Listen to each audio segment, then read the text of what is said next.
Welcome, everybody. This is the second episode of Mysts of Elixia. I'm very excited about that, by the way. We finally made it out of the first one, and we're on to the second. I'm Scott Coventry, and welcome to ZealZaddy. I'm the DM and storyteller for this campaign, Mysts of Elixia. This is Season 1, Episode 2, and it is titled The Silence of Sound Holes. And if you remember from last episode, a sound hole played a couple of prominent roles in some things that were happening. So before we get started, you can follow us on everywhere at /ZealZaddy. That would be Twitch, YouTube, Patreon, Twitter, Instagram, Facebook. The only one that's not is Discord, and you can follow us by going to the About section down below. Clicking the button, it'll take you to Discord. The invite is in there, ready to go. Oh, I'm hearing myself echo. We play every Saturday at 8:30 p.m. Eastern Time. Last week we had a really weird week where we went 3 sessions that were pre the season, where we played through some of the backstory in each of the characters and did 1 solo and 2 duo sessions. It was really cool. And then on Saturday we did the actual session. 2 of our players, by the way, are publishers also. They have work that's carried by the DM's Guild. Arian has just finished recently the Tome of Arcane Philosophy, and if I remember correctly, I think it went silver. He'll have to tell you when he comes up in a moment. I know it was copper last week, so if you can, let's push him to gold. Gold is really cool. Maybe even platinum? Okay. And then Morgan, who is playing Vesrin, he put out a piece called Children of Tiamat, and it's a new subrace of 2-headed dragonborn. Very interesting. He'll probably tell you a little more when he comes up in a second. So now that we're there, let me bring up everybody and let's say hi and introduce yourselves. Let's start on the bottom and start with Dylan this time. We'll go bottom left and then back around. Hi, I'm Dylan Cornelius. Got a broken arm and I love D&D. Jazz is not here tonight. She is sick, so she's in NPC mode all night. Brandon, you're up. All right. Hi, I'm Brandon. I play Moorcat, and I'm excited for episode 2. And Morgan, coffee, new to coffee. I am Morgan. As he was saying, I published a few things on there. Children of Tiamat, 2-headed dragonborn. Why play one when you can play 2 heads? So Great subclass. Go check it out. yes, it's really fun. So definitely check it out. Also, Dylan posted something as well. Yeah, like he was saying, his subclass. I did, but it's not. I didn't feel like talking about it because it's still very, very. Well, then this never happened. Sure These are not the droids you're looking for. Tonight I'm playing Vesrin, a magic, and he is a wood elf wizard. And there you go. I'm ready for the night. That's a pretty sweet shirt you got there. Thank you. I was even going to promote myself. This is one of my designs that you can buy on Amazon. If you go to Amazon and type in Mindflayed Mondays, you can see this design amongst others that are available for purchase off of Amazon. So, thank you for that, Brandon. I was failing myself. I like that shirt. And Arian. Thank you. Hi, I am Arian. Scott, you. We're about 16 copies away from DM's Guild Silver on the Tome of Arcane Philosophy. Yeah, it's close. It's getting there. It's ticking up. Yes. Lore and world building for wizards and wizard colleges.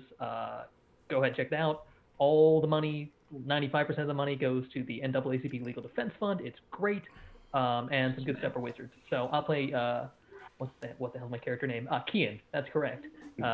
The Scout rogue. Yes, lovable is a strong word, but yeah, I'm excited to get started. A great cause. Go buy his book. Or 2. Or 3. If everybody in chat bought 3 copies, we'd be there. He'd be silver. Let's do it. Come on, chat. Let's do it. All right. Okay, so when we last left, actually, you know what? I'm going to do something that I did in my last campaign, and I am playing the character Slow, by the way. I forgot to mention that. I really wish that Jazz was here because I would have her do it, and I used to do this in the campaign, and I like doing it. I have somebody in the cast do a quick recap of the previous episode, and I would vary it every week. Why don't we start with Dylan? You want to do a recap? Sure, if I can remember everything. Everyone if you can want help if a they level want. of randomness to it, my DM in a different campaign always rolls a die to see who has to do it. So that way, everyone. All right, here I'll do it. I'll do that. Guessing. Is that your way of saying I don't really want to be All the right, one? I'm Yeah, gonna do it, Scott, so- I don't want to be that guy, but I didn't- I did not take that good of notes on what everyone else was doing last week. I didn't say that. I'll do my best though. Okay, do your best. Next week we'll roll it. We'll see if I can remember everything. It's not to require everyone to remember everything. It actually, I find it very interesting to find. It really kind of tells me what you found was important, which it's really hard to actually discern that sometimes. I always find that very interesting. All right, so go ahead, Dylan. So the session had begun with all of the player characters congregating around the mostly naked acolyte, Morcant. After that, we all went on our own business. Each of us were doing different things. Some very interesting conversations were being had with Vezrin and Morcant. We learned of some backstory. Slow cut open a whale. Later on in the session, the Festival of Mists had begun. It's called the Festival of Mists, right? Yeah. And it went well, for the most part, until everyone decided to vanish. And that was where we had left off. Panic ensued. The Seems like Morgan Eponia. had something to add. Yeah, go on, Morgan. And Kian did vanish, but came back. Yeah, I got better. Got better. Oh yeah, that's right. And there were a few things that happened. There were some symbology on the standing stone in the middle of town that kind of glowed for a moment. On Kian's pouch, there were two pieces of ivory that glowed for a moment. The Eponia, who is the head of the Soul, which is the church to Acor, he went down and was revived. It looked like he may have been having a heart attack, and you all saved him. And what else? And then you were heading to Awak's abode, wherever that is. He is the Kinku, that is one of the elders on the Elder Council. Him and Olmari, the captain of one of the ship, the only ship still on the docks, in the docks. And that's where we left off. Was everyone heading that way? The clerics all around the town are just in.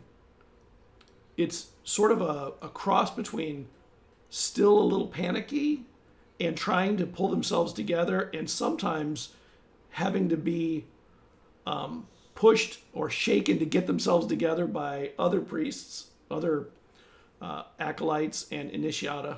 They're not called priests. Sorry, that was my bad. And they are now trying to find out who disappeared, because there's not a record of necessarily who disappeared. People are now having to go around and take down information on who disappeared so they can start making collections for the families that remained after they ascended to the gods. Lucky for them. And you start following. Awak and Olmari start heading to down one of the streets. You're not really sure where he lives. We should follow them before we lose track of them in this chaos. Morkant, do you believe your priest have it from here? Perhaps I should check with him and make sure he's all right before I take off. I'll try and catch up with you if I can, but definitely don't lose sight. Do you know where the elder lives? You Scott, do. do I know where the elder lives? You do. Yes, I do. I so- give directions. We'll meet you there. All right. Okay. Kean, are you all right? Are you? Yeah, never better. What? Why? What? Did something weird happen? You're funny. You know it was weird. You vanished. Arm went through you, and then you reappeared. Love smirks at that joke. Yeah, that's pretty weird. Yeah, no, I think we should follow him. I don't see why.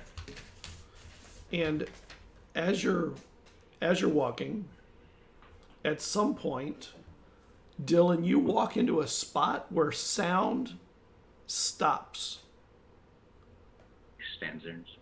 And for a moment, not for a moment, while you're standing there, you can't hear anything outside. You can't hear yourself, your own breath. And it's almost like you're looking through a veil at everything around you. You can see everything, but it's not as clear as it would be if you were not in this spot. He's gonna stand still and then call out to the party members and try and get their attention. They don't hear you. Let's see, were you at the back? You're at the back and nobody notices you stopped yet. And then a moment later, someone sees you standing.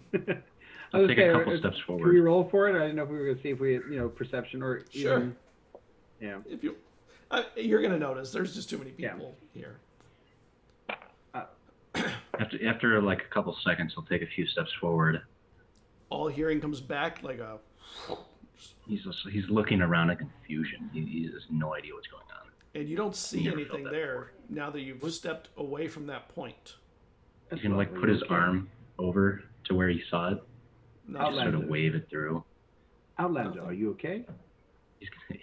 He's not listening to Vezran right now. No offense, Morgan, but he's gonna stick his head into it. I'll walk over to see what he's investigating because obviously I have an idea at this point since and I'll stick my head in. and there's no sound in there coming in. You can't hear yourself, and everything has just a sheen, like you're wearing a veil. Yeah, I point at him. I'm like, He brings his head back out. I can't hear you from in there. Yes, it is what we were talking about earlier. It's a sound hole. When people vanish, the spot that they vanished from becomes silent for a short time. Somebody was standing here when they were taken or ascended. Correct myself.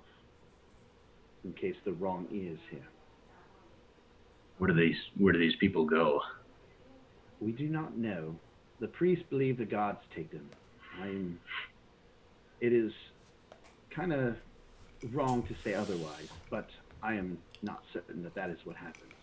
The elders are going to help us look into this matter. If you wish, we would definitely appreciate you accompanying us. Though It seems I'm roped into this as well. So you are an outlander. You do not have to go if you wish to move elsewhere. This is As Man, the you can walk away if you'd like. Birdman had said, somehow I'm connected to this too. we shall receive. By the way, what are they called again? They are commonly referred to as sound holes. No, the bird people he meant. Oh, He whispers it to you as to not be heard. I don't think he ever got the name of them. They are called kinku. Oh, okay. Thank you. You're welcome. And when you finish, you see that Ewok and Olmari are standing at a corner, sort of waiting for you.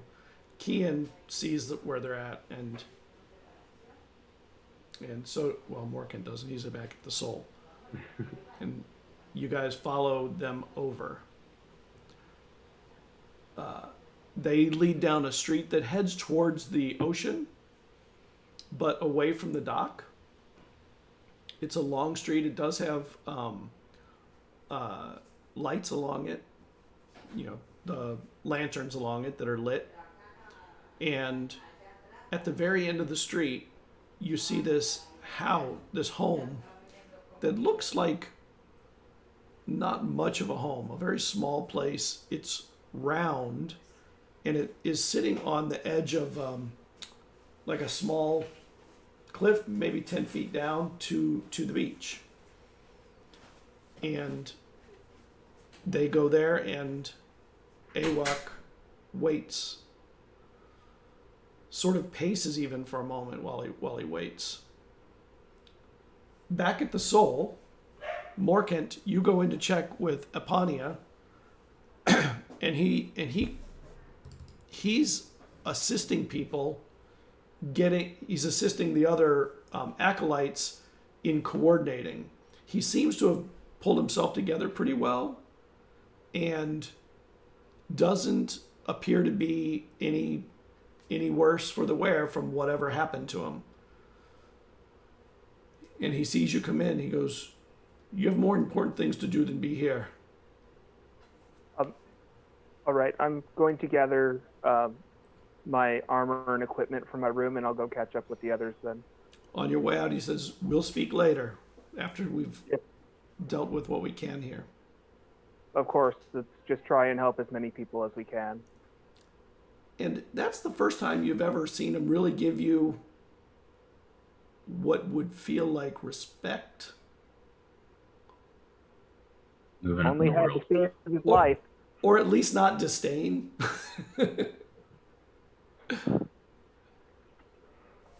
And you So go. I'll grab all my things and get going. Okay.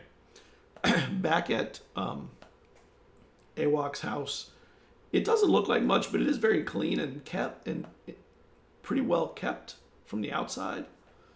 And he opens the door, and he stays to the side and lets everyone in.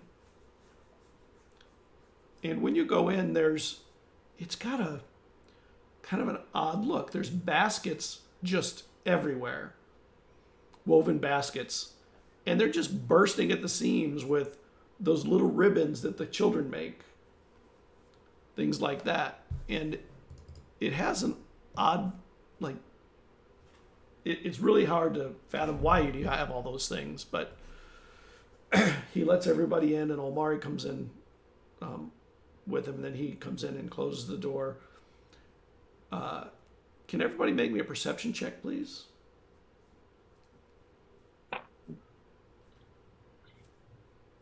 Does that include me? No, not you. Okay. It's going to be a 22 from me. 23. Well, Oh, okay. Sorry. I'm just fascinated with all the little ribbons. Yeah. They're all very alert right now. When Omari steps in, the floor creaks under a rug. And he continues across. And Awak looks at all of you. He turns his head sideways and kind of stares at all of you.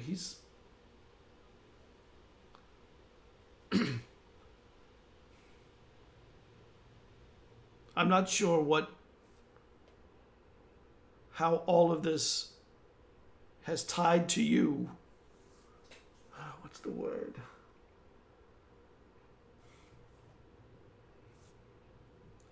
I don't know the word.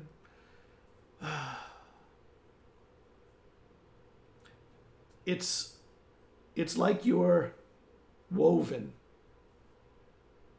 in some way. What if I would like to be unwoven? Is that? I don't suppose that's an option. Because no offense, fellas, but I know none of you, and I like to get to know someone before I'm woven with them. And I don't even understand this. How? What do you mean? I think it's a euphemism for something, but I can't tell for sure. and What's a euphemism? And he looks at Omari. And Omari says, everything is your own free will. But we have just had an experience that will linger around all of us.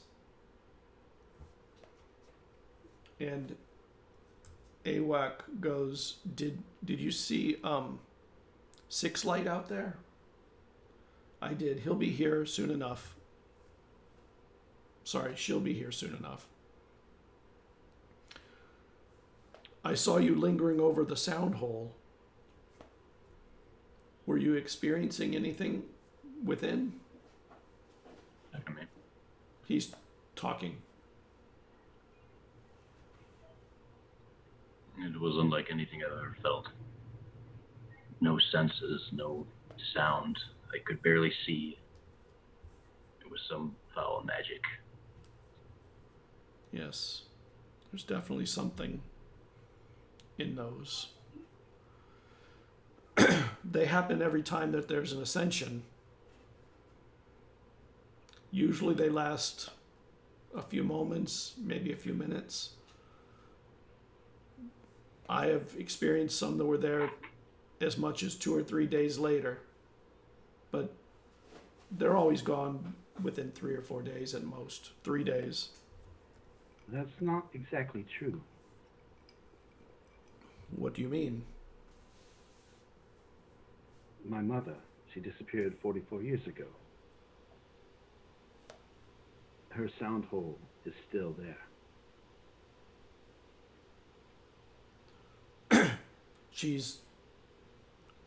Where she disappeared, you're sure that that's the sound hole from her disappearance?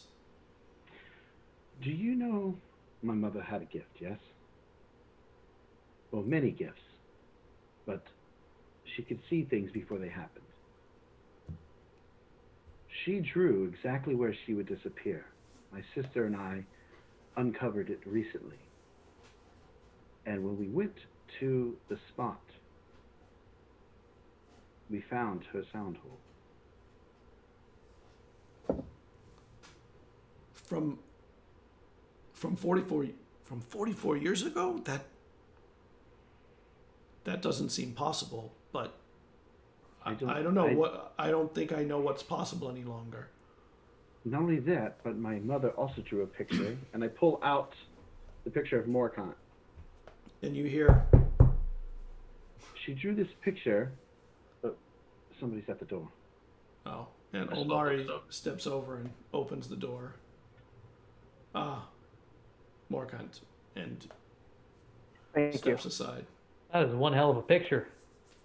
Am I wearing the same exact thing in the picture at this point? I don't know if your clothing, your tunic is exactly the same, but everything else is. She drew this picture when I was but a child.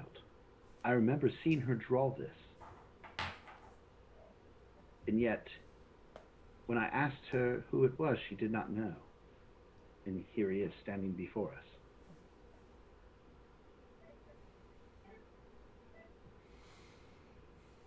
Omari looks at the picture, and Awak looks at them too. Omari goes, she was obviously a diviner of some capability. That's a far future to see.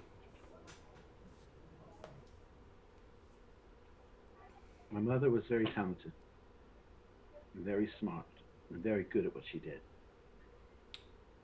It makes sense, then. And you are the Earl's son. There are other magicians in your family, yourself. My sister One Ratha. called Ratha. Yes. She trained me, yes. She saved my life and sent me here.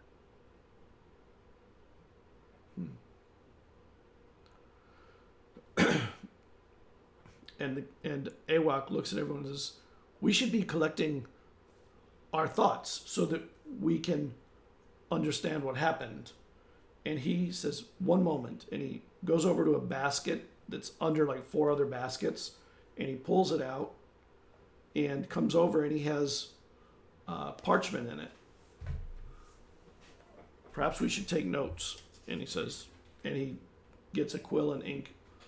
"What Perhaps can you we should- remember?" I'm trying to understand what has happened. I've been through 3 of these in my lifetime. None like this one.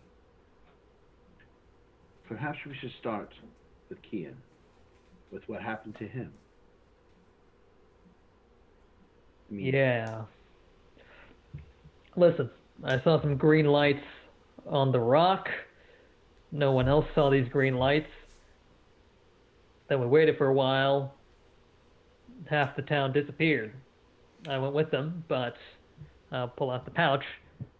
This thing helped. I think it's made of something similar. The ivory here. And Meadow says, my husband made those and my buttons." And she shows the button collection. And Awa comes over and looks. "Those are very, very beautiful."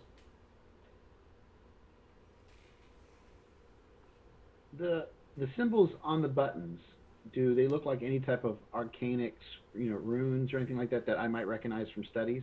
They look like art. They're artistic. So I don't suppose you know anything that can help. Help with what? You have help. The rest of us need something like this. For what? I mean, To not be taken. Protection. Could you draw the runes or the shapes you saw on the stone? sure. I mean, I'm not exactly a, calligrapher, but I can do a rough sketch of it, sure. I'll do so. Okay. And Eslov, can you make me a perception check? Sure thing. 18. As he's going through all these symbols, as many as he can, one of them looks very familiar.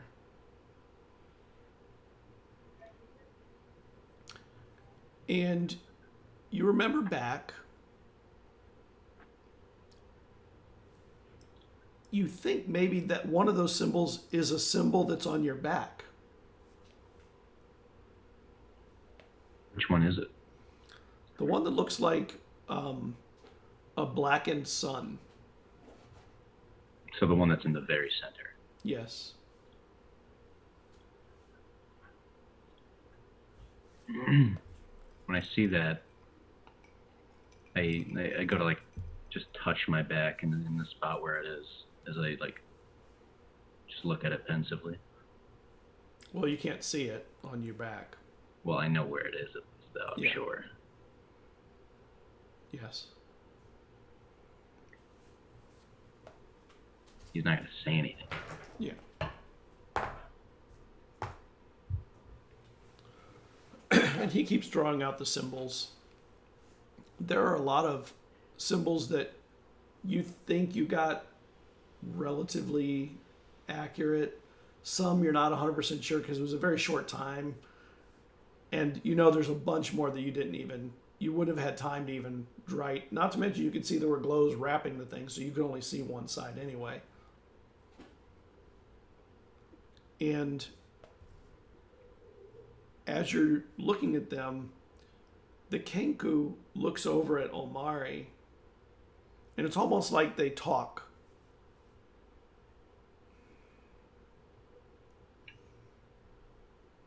And Omari says, I need to go check on my ship. I've not gone back to it since. I'll return, but I have to make sure my crew is well. I leave you in good hands. And she bows. He.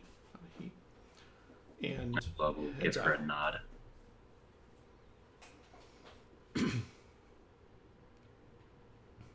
She gives a nod back, closes the door, and heads out. Some of those symbols I have seen in other places.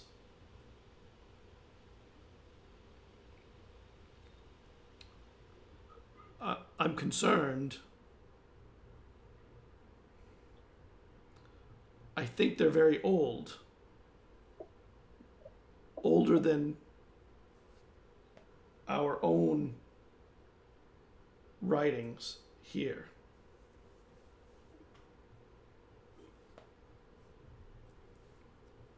One of them, he points to the black sun, is stuck to my back.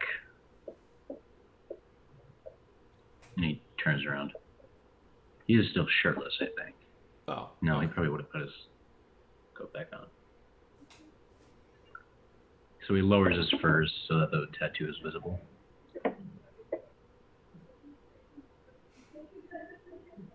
How did you come about this? Do you know of ancient runes? Frankly, I woke up and it was there. I have a rough idea of who put it there, however. I'm over here drawing the runes on a piece of paper, so that way I can search this later, see what I can find. It was someone I met while traversing alone through the blue wastes. And somebody would have done that to you and you wouldn't remember it? I remember falling asleep, and I remember seeing the tattoo weeks later.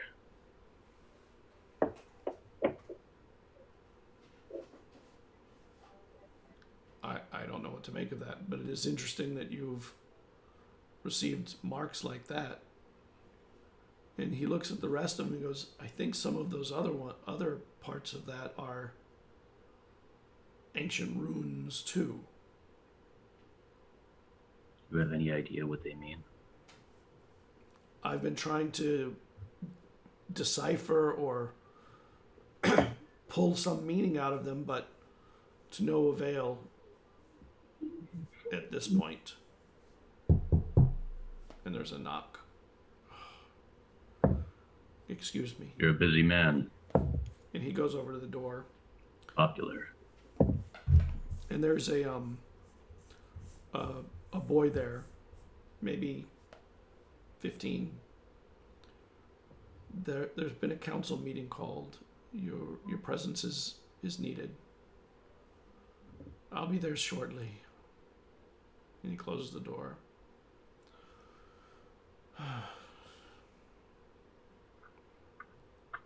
If you'd like to wait for a bit, or you can, I have to go to the council meeting. How about you give us something useful instead? Would you?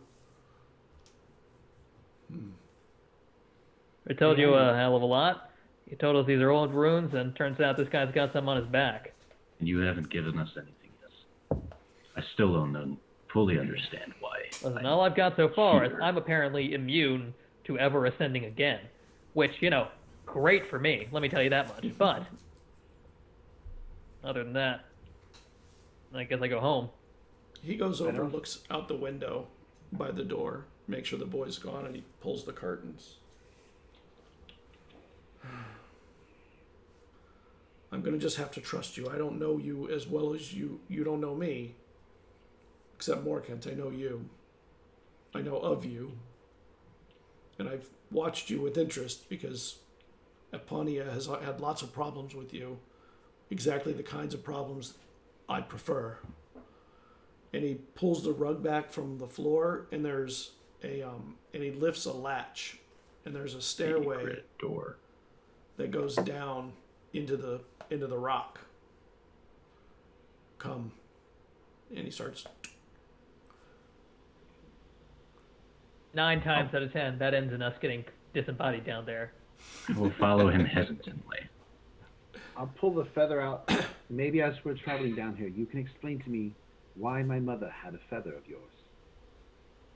I don't know that that's of mine. I put it next to him. Does it look like one of his feathers? Yes. It looks like mine, but I'm not the only Kenku that's ever been here. No, but you knew my mother. I did, but I don't remember ever giving her a feather, so she must have, if she took it, she must have taken it from one that came off during a molt. Possibly, but why would she have one of your feathers? And the staircase winds a little bit as it goes down, and then it opens up to what looks like a research area. There's a slate on the wall and chalk sticks with all kinds of numbers and symbols written on them, and parchments are stacked 3 feet high with runes and symbols and information, writing, and there's a bunch of pages, Morkent, that you see that look like the moon tracking, the moon's tracking that you do. Okay. And then when you're looking at it, it is the moon trackings that you do. It's not in your handwriting, but it's the same information. And then on the wall, on the slate, you can see that there's a whole bunch of numbers and words that most of you don't recognize. Morkan may recognize one or two. They seem to be maybe religious or related to the gods. And he goes, I've been trying to track for some time if there's a relationship between the movement of the moons or the stars and these disappearances. I will not call them ascensions outside of the soul or when I'm with Apania, because I don't believe they're ascensions. Does anyone? There are many who do. Apania does. I don't, and I'm glad that somebody else is willing to say it out loud. You are a very rare person on this island. You too, Morkan. You're actually a very complicated person because you grew up in the place that protects the traditions, and yet you questioned it. You questioned them from what I've heard, most of your life. I don't know whether or not it's an ascension. I just know it's not necessarily a good thing either way.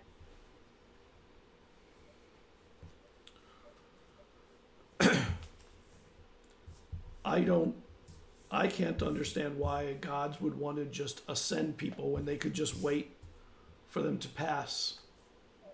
What's the point of random ascensions here and there? I mean, both sound pretty bad when you put it that way. There was a time when this, from what I've read, and Morkent, you would probably have access to these stories even better than I, since I believe Apania has the old book, the old texts, and keeps them secured. From the time when people came to the island, from that time they believed that the stones that are the center of every town were some sort of way that the gods named the place. But I could find no evidence of that other than speculation. So my suspicions were piqued. But there tends to be one thing that is more common than not, which is the sound holes tend to stay longer the closer they are to the standing stones. that tells me that it's magic, which is not unheard of, but it's must have more potency near the stones. Of course, your mother, 44 years later, having an existing sound hole seems unimaginable. What? Hear me out on this. My mother can see things coming. She drew the image so that me and my sister would find it years later, so that I could come here, find more content than everybody else here. She had your feathers so we would know that we could come trust you. What if my mother found a way to, maybe these sound holes are a doorway of sorts. What if she found a way to keep her doorway open? I don't know. What if she found a way, since she could see it coming? There would be some brilliance in that, or some foolishness. I'm not sure which. Because most doorways are two-way. Yes. If you know how to open it. Here's another theory. What if the doorways or the sound holes, maybe they're not doorways, but maybe they reappear before another ascension? Has there been anything like that to note? Has a sound hole reappeared, almost like a signal that it's coming?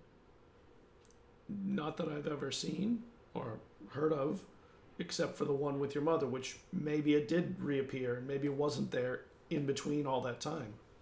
Yes, I will say that we just recently discovered it, so I cannot say for certainty that it was open for 44 years. It may have just came back.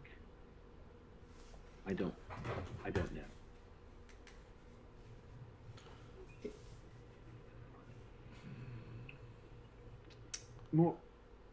Is there more research that the church keeps away from the public that you might be able to, now that you're in better graces for saving your leader's life, might be able to see and maybe try to learn more from, forbidden information from the public? Yeah, there's a ton down in the archives, but I really don't know if I can have direct access to it. I can always inquire with Apone and Diver whether I can get down to it. The runes, you can see I've been gathering everything I can from wherever I can find them on the island. There is an elven scout that I have used periodically to give me word of anything that he sees where there might be something left behind, generally carved in stone. And he had found these stones in all the towns, and he had started to try and feel for me, because you can barely see them. They're almost not visible anymore. And he pulls out these things that look like rubbings, like charcoal rubbings of symbols from stones. I can't make heads or tails of all of them, but I do know that some of them are common between the stones, but not all of them. Do you have the one to our townstone? I do, and it was made many, many years ago, but I could never get Eponia to give me the rubbings from the heights of the stone. So I only have as high as myself and a ladder. A small ladder at that. Can I see to compare with what Kian has done? To see if the bottoms look the same from what he remembers? And he finds a basket and he pulls it out. And he lays them all out on a long table. And they're numbered so that you know I gave them a facing so that I would know where it sat and where it wrapped. There's much to see there, but it only goes to 10 feet, perhaps.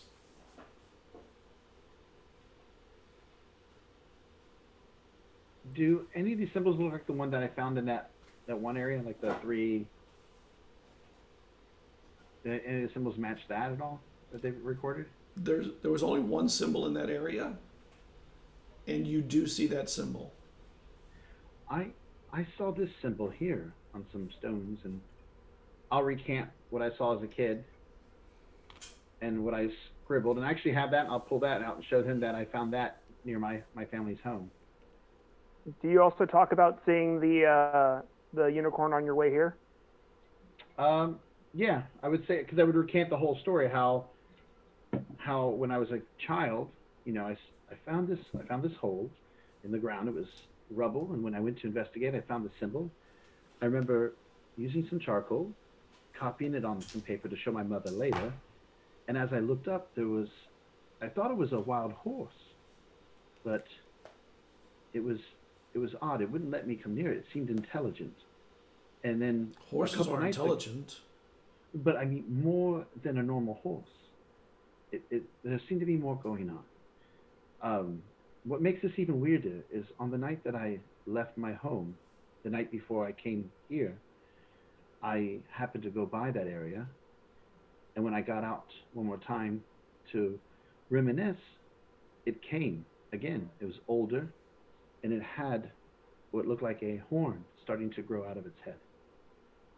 And when I asked if I could touch it, it didn't move away, but my hand went through it, as if it wasn't there.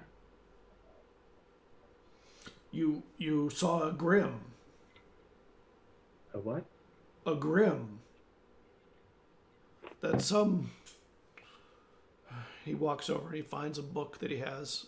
And he pulls it out and he goes through and he finds, and he points to it and he goes, a grim. It's when a soul is consecrated, they often kill and bury an animal spirit to create a spirit to protect it there.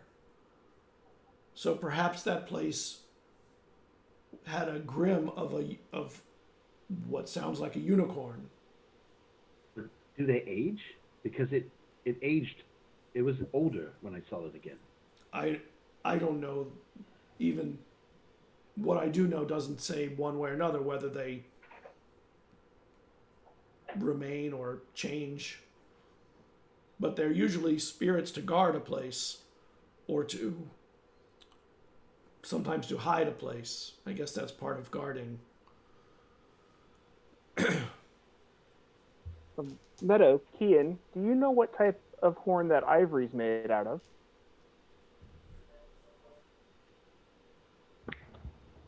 It was a narwhal, as far as I could tell, like a ocean unicorn. So. And Meadow laughs at that. It is like an ocean unicorn. All right then. Some of my buttons were from different animals. And she can sort them. These were walrus. This one was a narwhal.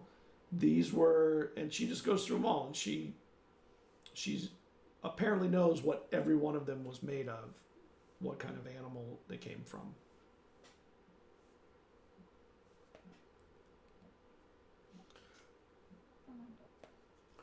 And Morkett, you start to feel like you may be saying too much. Maybe you shouldn't be telling them all this stuff. Who knows? Is this secret church stuff or not? Maybe. Morgana, you know, what we find here, what we do, we may be able to find what happened to our parents. Kian, yours, mine. But I don't know. I know it's not easy for you as well, being a member of the church. What are your thoughts on this? I'm never expecting to find my parents, either one of them. But if I can help prevent this from happening to other people, I will. I think it's important that I help and protect the people around me, those who follow us in the church. I've been thinking about something since you used your abilities to heal and bring back your leader that are gifted from your gods. Yes, your magic comes from your god. Yes. The core acts through me, allowing me to do these things. If your god wanted people to disappear and you stood against it, why would he allow you to still use his magic? It's not mine to determine why Core would do something or not do something. I just follow his teachings.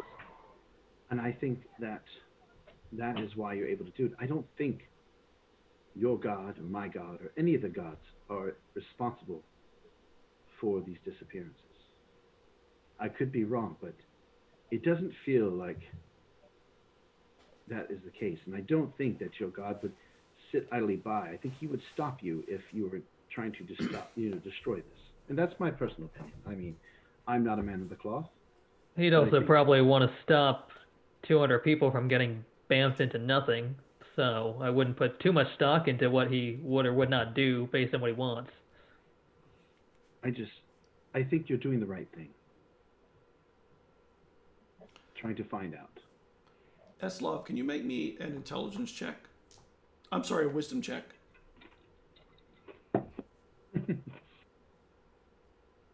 I love Dylan's eyes there. Ooh.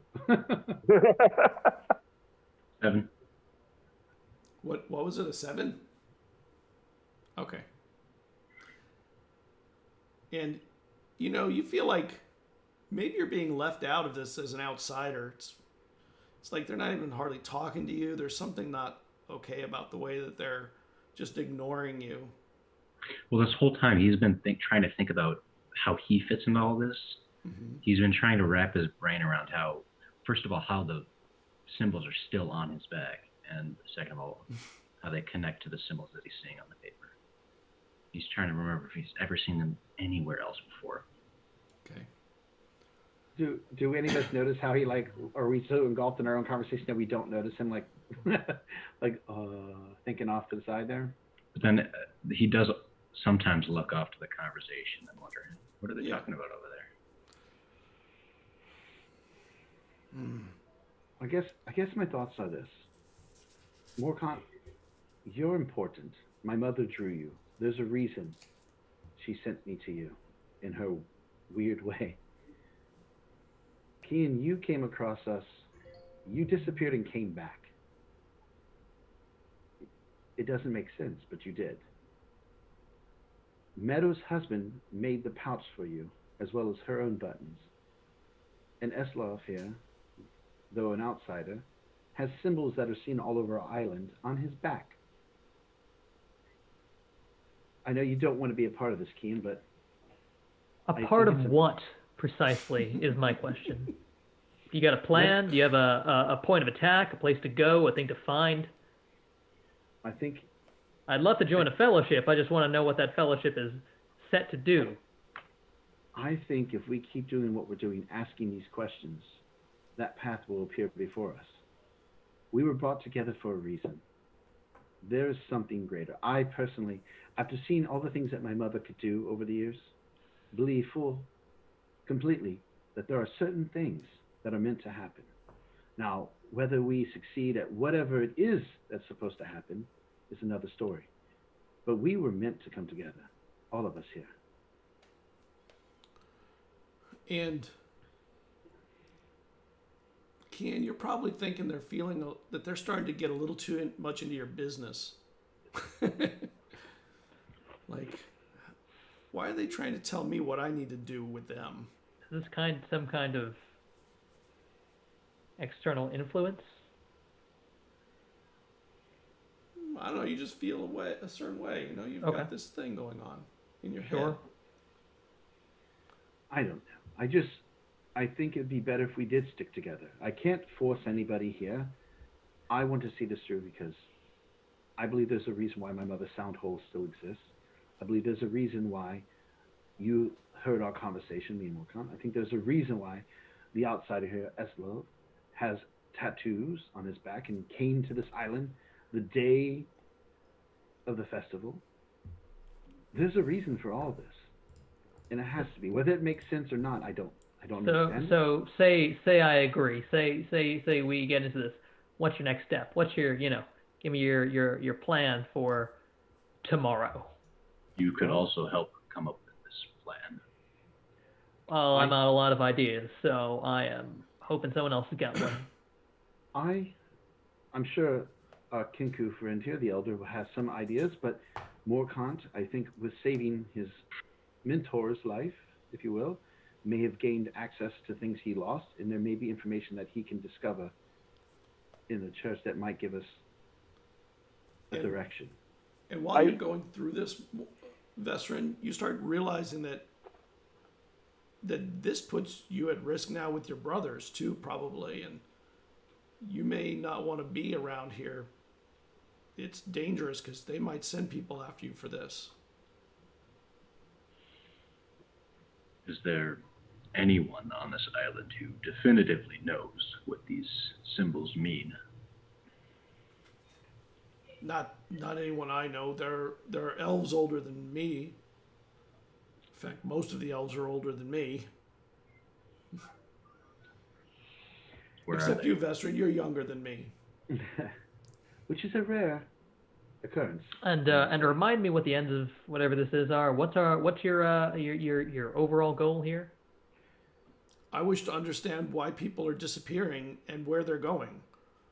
There's something unnatural about it, and I don't believe it's the gods doing.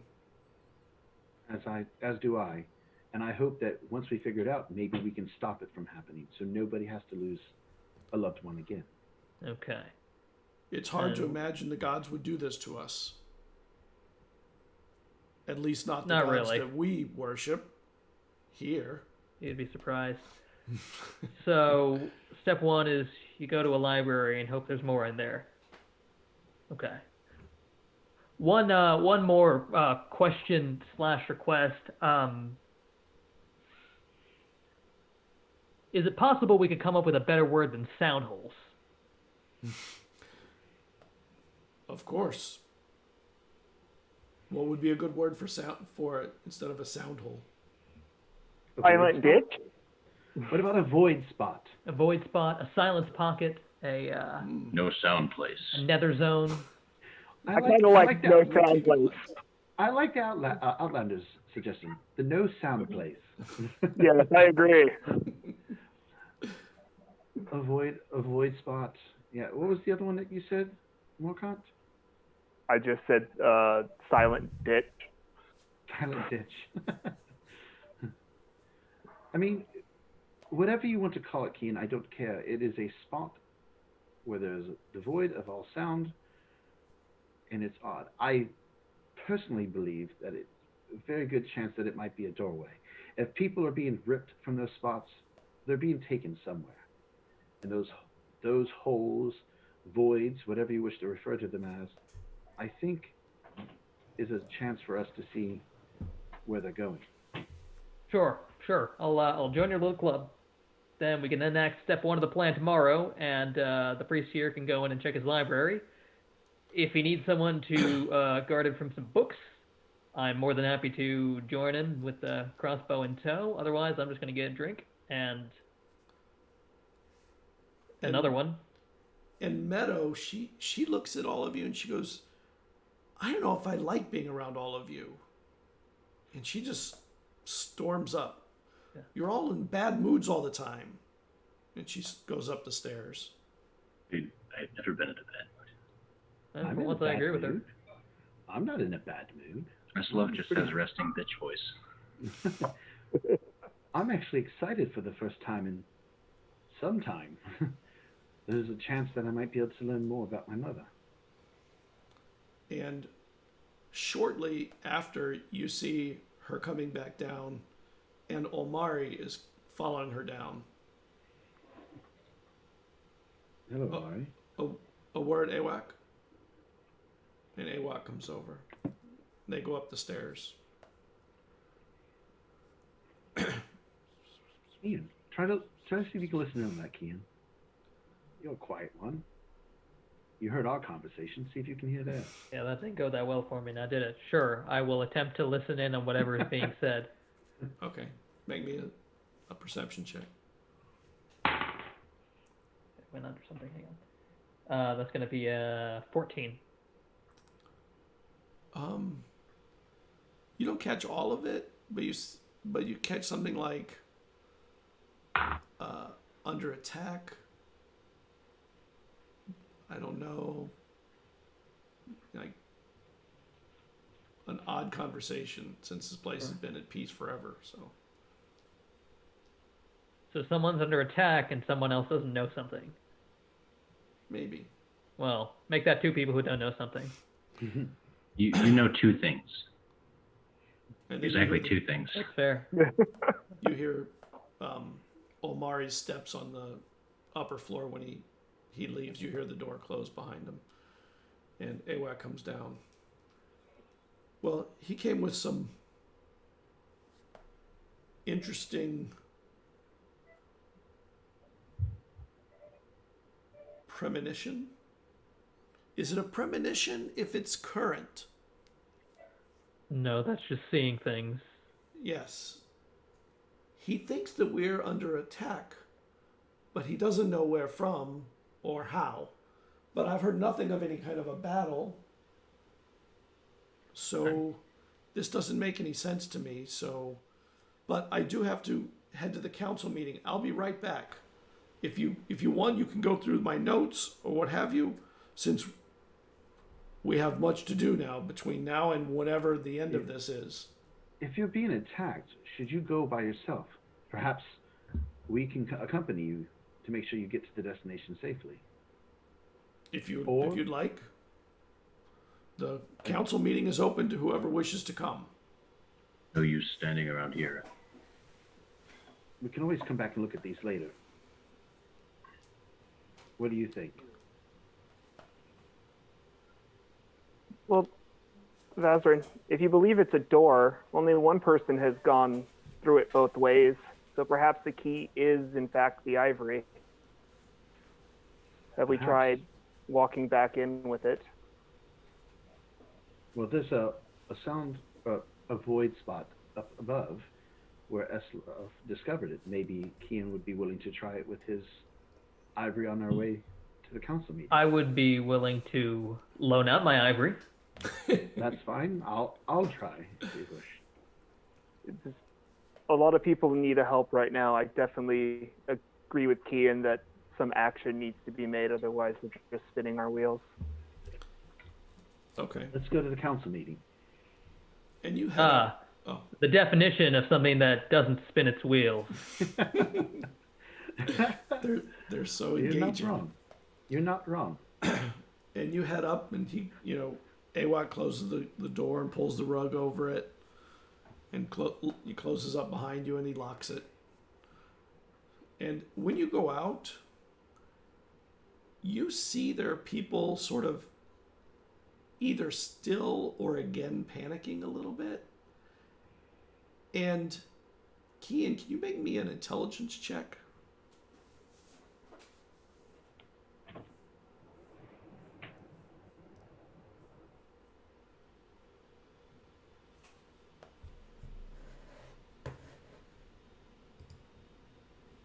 I can't. Sorry, 14. 14. The faces on the people here seem a lot like the panicked faces when you were bringing in the train. It's like a panic that's over the top and seemingly reasonless. Well, somewhat seemingly reasonless given the fact that 200 odd people just... But many people. But that had calmed. That had been brought back. And now you feel this concern that everyone around you here is really maybe too much in your business, and it's everyone's looking at you sideways, and there's something disconcerting about that. And Vesrin, you're feeling like you need to worry about your brother sending a ship here to take you to sea. And these people might be the ones that capture you and hold you. So there's no save for this or anything. Well, your reaction you can determine whether there is a save. And Sure. I've been rolling some dice. Sure. But there is a concerning thing going on here, and you're wondering if this panic is justified or not. Sure. So I would recognize you mentioned that I recognize it as similar to the thing that happened on the way. Yes. I also recognize the feelings of suspicion going Yes. on within myself. Okay. Can I do. attempt to resist? You can. Make me a charisma check. A charisma save. Sure. Well, can anyone guess what my charisma is? That's cocked. Hang on. 12. Okay. And what's your charisma? It's just a flat 0. Oh, okay. And Sure, it's Vesrin, not negative. you're worried to the point of it's really getting to the front of your mind, like this concern about your brother coming. And Morkant, the two of them, there's something wrong with what's going on in their heads at the moment. Eslav, whatever's happening here, people are weird. Like their faces are starting to look pale, and their blood may be pulling back as they get nervous or worried. Meadow says, "What's wrong with you? We're just going to a meeting." And she sees there's other people out there, and there are a few people panicking, running away, running to the docks or the... I feel like my logic would tell me to first try to shake it off. Like maybe I'm just overreacting because of my feelings for my brother. Well, but I don't know how that would work here, because I feel like that's the first thing I'd try to do. Like, okay, maybe I'm just panicked here. Maybe I'm just overthinking this. Make me a charisma save. Okay. I'm probably going to fail this because I only have a +2. Wait, Yeah. so am I not feeling this? You're not. I got a 5, so. Okay. No, but the two of them are acting jittery and weird in a way you hadn't seen them not even 10 minutes ago. I mean, they were starting to starting to act a little weird earlier, but suddenly it's on the surface. And Meadow looks at the two of you. Why are you two acting so weird? How do I know I can trust you? How do I know that you guys aren't going to turn me into my brothers? All due respect. I have no I don't know idea who your I don't know brother who the is. fuck your brothers are, yeah. You know of my brothers. I know you do. I can tell. Me? No, Yeah. I'm looking at Ken. Yeah. I believe you. When you said Yeah. I don't know your brothers, I'm like, okay, maybe he doesn't. But I'm looking, because I've never Ken's seen over your like, brothers. Ken's like getting all a little jittery, so then I'm like, I'm extra cautious of him. Like, oh, all right, maybe he's the one that's going to do it. Yeah, I got one hand on my crossbow at this point. Listen, with all due respect, buddy, I barely know who you are. I most certainly do not know who your brothers are. My brothers have spies everywhere. That's Well, exactly I what- look forward to meeting one, but for the moment, I've seen this before. It happened on the road here. People are getting weird. Some kind of thing is messing with your brains. I think I'm immune to it because it's very hard to get me extra mad about something. Right. You can make me another charisma save, Vesrin. Okay. Let's see if he's able to talk you down. 13. Okay. Is that enough? No. Everyone's still like, nah. Yeah. No. I don't. and Morkent and Eslov, can you make me perception checks? I see your hand on your crossbow there. 13. Yeah, I trust you. Mainly because you're giving me the eyes of either. What did you You get? give me the eyes. I don't like the eyes. Gonna be a dirty 20. You think you see something in the shadows on the, like you're going one way, but off to the side, heading towards the docks. You think you see some eyes in the shadows. Without saying anything, I'll stop walking and I'll sort of stand and I'll tilt my head and I'll look into the shadows. And there's definitely something there. And it's, whatever it is, the eyes are frozen in that space. They're not moving. I'll walk over to it. The eyes close and whatever is there is gone.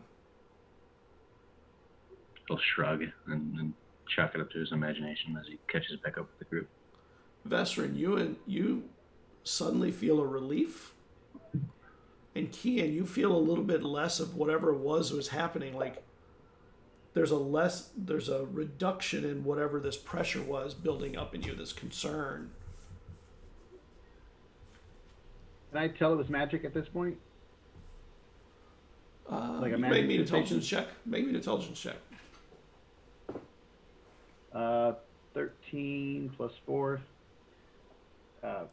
You 7. you 8. think 17. you don't think this is natural. Something happened that was not, like, your feelings don't change that quickly about something so weird. And why were you feeling that in the first place? It was almost making you panic. And now you're looking and realizing there are people panicking in the city, still running away from places and not to anywhere in particular. Ian, I apologize. The sensation is gone. I think you were correct in your first assessment. Yeah. I still kind of want to shoot you, but Ooh. I kind of want to throw some spells at you as well. Yeah, I think it's for me personally, I think it is whatever that was. yeah, me too. Let's go. Yeah, that's it. Continue on, or well, let's go to the council meeting, I suppose. And you're heading, it's still, it's nighttime, but morning nighttime. Sun isn't fully up yet. And as you're heading over there, you see there's a kind of a gathering around the town center. And that's where the council is at, which is where the standing stone is. And they're starting to debate, and AWAC finally gets up there and they're like, "Oh, thank you. We needed you to break a tie. There's something going on in the city, and we need to like lock down the gate. We don't need anybody coming in or out." And AWAC looks at them. "Well, what do you mean something's going on in the city?" There's something wrong here, and I don't know what it is exactly, but we need to deal with this and lock everybody in here so that they can't flee with any information that they may have on what happened here. And then another one's like, "You don't know what you're talking about. You need to just go sit down. We're going home. I want to get back to Shaley. I want to get back to Arethusa. I want to get back to Cairo." People are just yelling back and forth about weird things, and some people just leave. And some people start heading towards the wall of Phelan. Some start heading towards Shaley where there's no wall.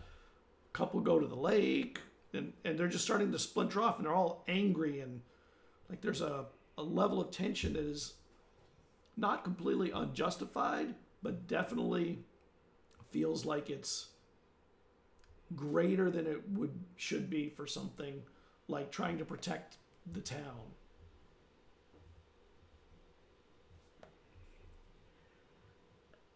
I will try to do what I did earlier. I'll do like the to make my voice louder. And I'll tell everybody, in the name of House Magic, you need to stop where you're standing and let the elders decide what is best. There are things that could hurt you if you proceed to not listen to their wisdom. And AWAC finally gets up to the rest of the elders. First off, what do we know? And Epania comes up and he says, we've been taking count. We still have a lot to do. We have nothing concrete yet, but let's just say we'll have trouble with next season's fishing. And that has everybody concerned all by itself. AWAC says it would not be a bad thing to close off the city for a short time, at least without knowing who's coming in and out. I was just told a little while ago that we may be under some kind of threat. And everyone's like, what do you mean threat? And then people start to panic more. And he says, well, if we're going to do this, we need to do it now because some of these people are going to leave and they're in danger if they leave. And that will be on us too. And the rest of the council sort of mumbles back and forth. Agreed. We'll shut the city down. You were the one that broke the tie. Thank you. Some of them say. And then they tell the city guard, shut the city down. And the wall is easy to do. There's just one gate in and out. But the rest of the city is not walled. That wall is only between the wilds and the city. The rest of it is open to people can come in and out all over the place. Did they specify why they're locking it down aside from it is under threat? Well, we were concerned that people were panicking and they were talking I'm just crazy. Asking, I'm just asking you, Scott. I'm just verifying what was said. Yeah. They were talking about people are acting crazy. They're saying things that don't make sense. People are fleeing to nowhere, places they don't even know where they're going, and now they're starting to find that there are people missing. Not ones necessarily that disappeared during the festival. I did see something strange in an alleyway. And AWAC calls you up. Come. This is Eslov, everyone. He's from the wastes in the north. Say that again. I saw something strange in an alleyway. What color were the eyes? They were like a yellow. Glowing yellow eyes that disappeared when I got close to them, staring at me.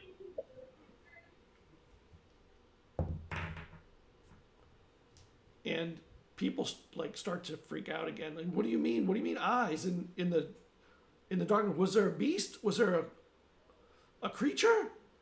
And it didn't seem like a creature. It was something more. It was smaller, I guess. And they were low to the ground, maybe the height of a gnome. He's gonna motion with his hands how high off the ground he saw them. Oh my God! It was a gnome. Or a halfling. Everyone freaks out. Gnomes, right? Not a gnome. All right. And some people start panicking even more from that. But by then the guards are starting to head towards the wall, and they're starting to try and figure out how to lock the city down. You know, there are buildings which can act as a natural barrier, but they still have to keep people within. So the guards are going to go try and figure that out. I think this would be a good place to take a 5-minute break because there are a couple people need to take a bio break real quick. So let's take a quick break. We'll be back in 5 minutes. See you in a few.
Hey, everybody.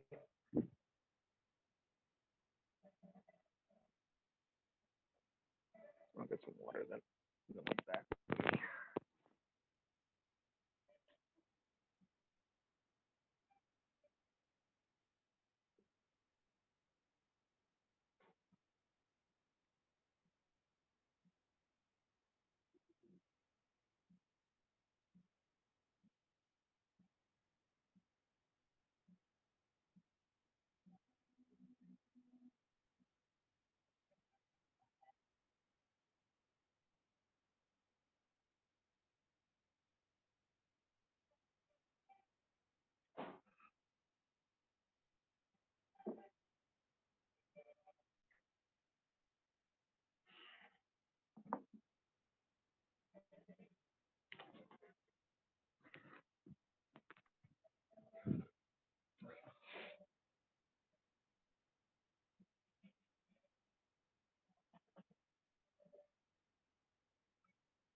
I planned it perfectly.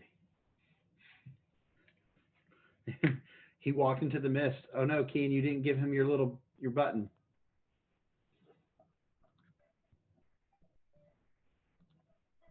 Thanks for the break, Scott.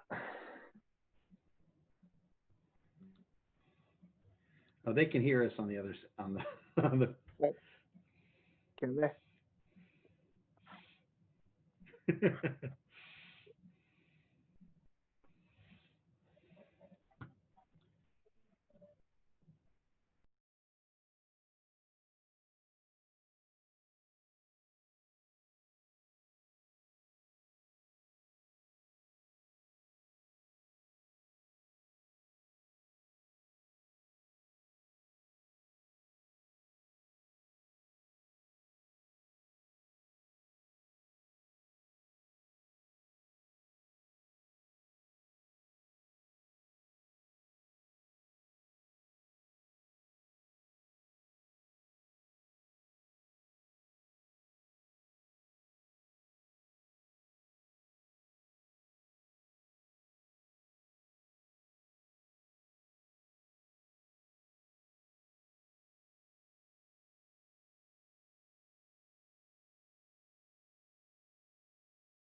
lot of subtitle work afterwards if you don't. Welcome, everybody. We're back. Took care of the necessities. And when we were before the break, everybody was at the council meeting when they were making the decision to lock down the city for a time. Just because people are acting not only panicky, but unusually panicky. And they're worried that people are going to run out. Most worrisome is through the gate and into the woods at night. Because generally when you go into the woods at night here, there's a very good chance you're not coming back out. So out of concern for everyone's safety, they've decided to lock them. It's so weird seeing Jazz's face there not moving the whole time. Yeah. I'm not sure that that's my favorite way of doing somebody who's absent. Maybe just have their character. Mm-hmm. Maybe I have a stick drawing or something. Something that doesn't look back at me so hard. So the council meeting goes on for a little bit, and it eventually breaks up, and Awak seems very happy to be done with that stuff. He doesn't seem to be a council person who loves doing council things. Amazingly. And the rest of them break up. And the guards start. The wall gets locked down pretty quickly, and then they start setting up paroles along the other side. The one place even the ships, they could keep a ship here, but if a ship wants to leave, it's probably going to leave. It's going to be really hard to keep a ship here. Luckily, there's only one ship here right now, and then some fishing boats. But most fishing boats at this time of year were already lifted from the water, so they don't get frozen in. And he finishes up with you, and while you're there, you see Apania Morkant. When you have a little time, I'd like to speak with you in my chamber. Of course, sir. And he starts heading back. Do I have time now, Scott? Can I break away and just... You could, yeah. Okay, I'll follow him. But hold up, Apone, I'll come with you now. And you see Morkant starting to follow Apania.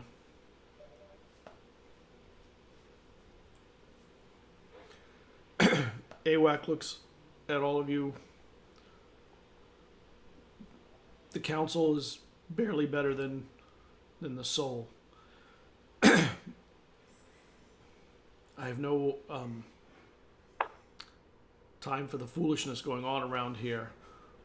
We need to figure out if what's going on. If people are panicking unnaturally, then we have to do something about that. But I'm not sure that's more important than what happened in the middle of the eve last night, or this earlier. What's to say it's not connected? It could be.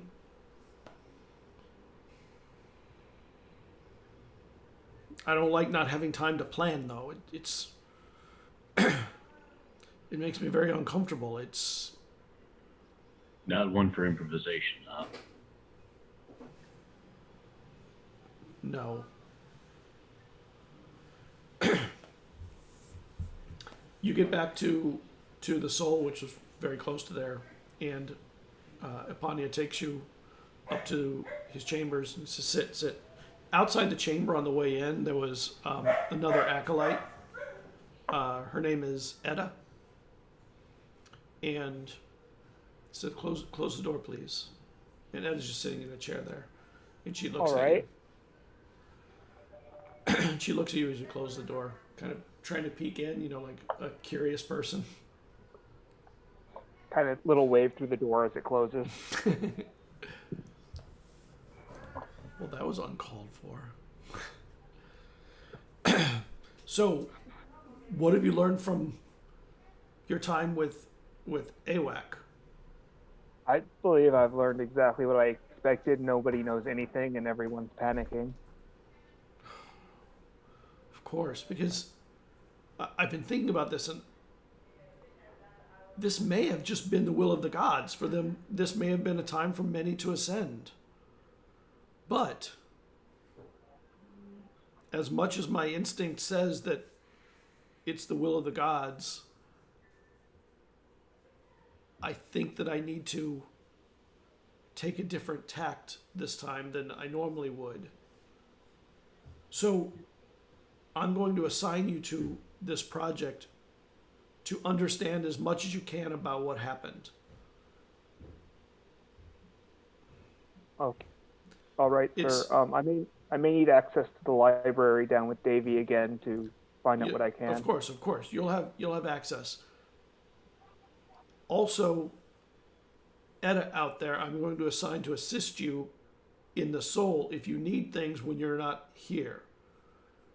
Her tasks Okay. will be your tasks, whatever it is you need her to do. Etta, come in. And the door opens. Etta, now, you're going to do the things that Morkant requests of you. If he requests information, you give him information. If he's looking for somebody in the soul, you find that person. His tasks that he assigns you are your tasks, and they take priority over other tasks. You understand me, correct? She's like, yes. I will be going to sleep soon, and I'm concerned about what it will be like when I return. And Morka, you know that pretty soon the Apania and the heads of the soul, they drink the brew that puts them into a season-long hibernation that allows them to live longer. But once they go to sleep, they're like bears. They're out for 3 months. And it's tradition to do it. And within a few days, you know that they'll be drinking the draught.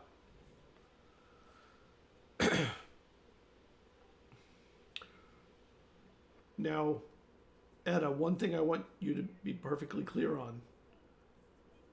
If he asks for something, it is between you and him, and once I'm awake, me also. And before I go to sleep, of course. Not between anyone else. This is a little different from the kind of things that we've looked into in the past. But I have a feeling that something has run amiss. So he may ask for things that are concerning or what have you. That would not, unless it's something that goes against your morals, then you should do it. You're clear? Yes, Apania. You may go. He'll find you when he needs you. She leaves and closes the door. The library, you'll have full access to. Etta is very loyal and will keep her mouth closed. I've also been thinking on that letter of yours.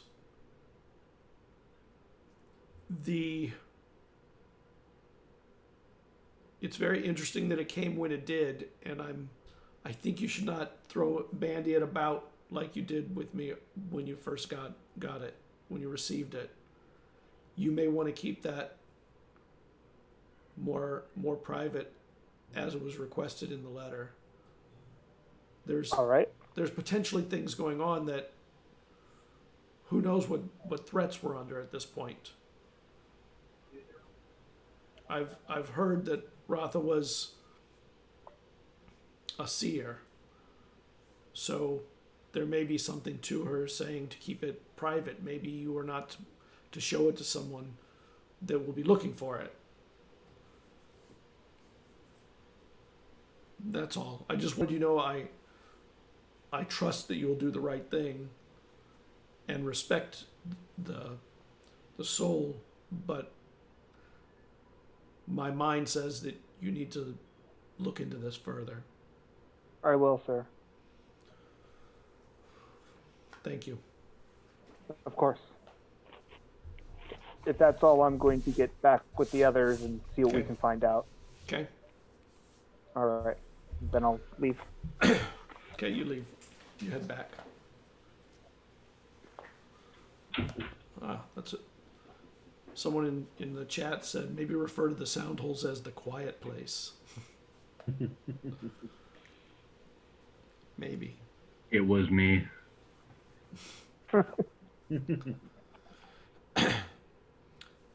Morkan catches up to you guys. You guys are already probably back at. Well, you're with AWAC. I'm concerned about whatever's happening here. It's still not even morn yet, and we've already had such a busy night. But this could be part of the same thing, like you had said earlier. We should be careful, and we should try and find out. But honestly, I'm at a loss. All I know is how to research and study things and collect information. I'm no warrior or spellcaster. Outlander, do you think you could go back to where you saw the creature? Maybe, Kian, you are a scout, yes? At times, yeah. What do you have in mind? I remember where I Perhaps- saw it. Perhaps we can. Maybe it left tracks. Maybe it left something for us to trail to find this thing. Or, listen, I don't want to misrepresent my abilities here. I'm not exactly that much of a survivalist. I like my pillows and sleeping bag as much as the next fella, but we can see. Well, I will try to assist you as well. Perhaps there's magical energies that might be there that I might be able to detect, and together maybe we can all work together to find what is causing the panic and fear. Sure. If we want to get the city under control, we need to find that first and deal with it. So, Eslov, please lead the way. I'll retrace my steps back to where I saw the eyes. Okay. When you get there, it's still a dark spot between, there's a lamp down that way and a lamp down this way, and it seemed like that was the darkest spot between the two, slightly at an angle, so the shadow covered it a little better. It's dark.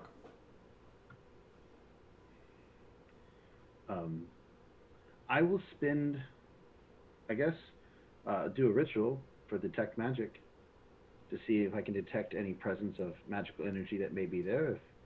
If you want to look around and see if you can find any physical traces of something. That too. I'll take a look around, see if we got any physical evidence. I will too. I'll look around. Who has night vision? Mine. Okay, we have elf. You have night vision. Dragonborn, no. Half elf, half human, no. Okay. Veteran, you can make a perception check. And, well, Morgan's not caught up with you yet. He'll be there soon. 15. There's some kind of puddle on the ground where he points out he saw the eyes. I will go over and I'll point it out to the others. Bring your light over here so you guys can see this. Maybe we can see it better in the light. And when you bring it over, the light over, it is a pool of blood, and then a trail of, like somebody was dragged through it, like their feet were dragged through it, and down this alley between the two buildings. And you can see that when it hits the dirt, you can see like a dragging of somebody. This seems ominous. Would Go ahead. either of you like to lead the way? Sure. speaking to the scout or the dragonborn. Would either of you like to lead the way to see where this is taking someone? I look to the scout. Do I? I'll take point. Yeah, sure. Do you have any particular skill in that sort of thing? Yeah, I can track a trail. Okay, well, I'll help you out. Maybe not as well as a professional, but I did this to stay Let alive. me check. Am I? Yeah. Well, I definitely lived in way more luxury than that. So, let me see. Do I have survival?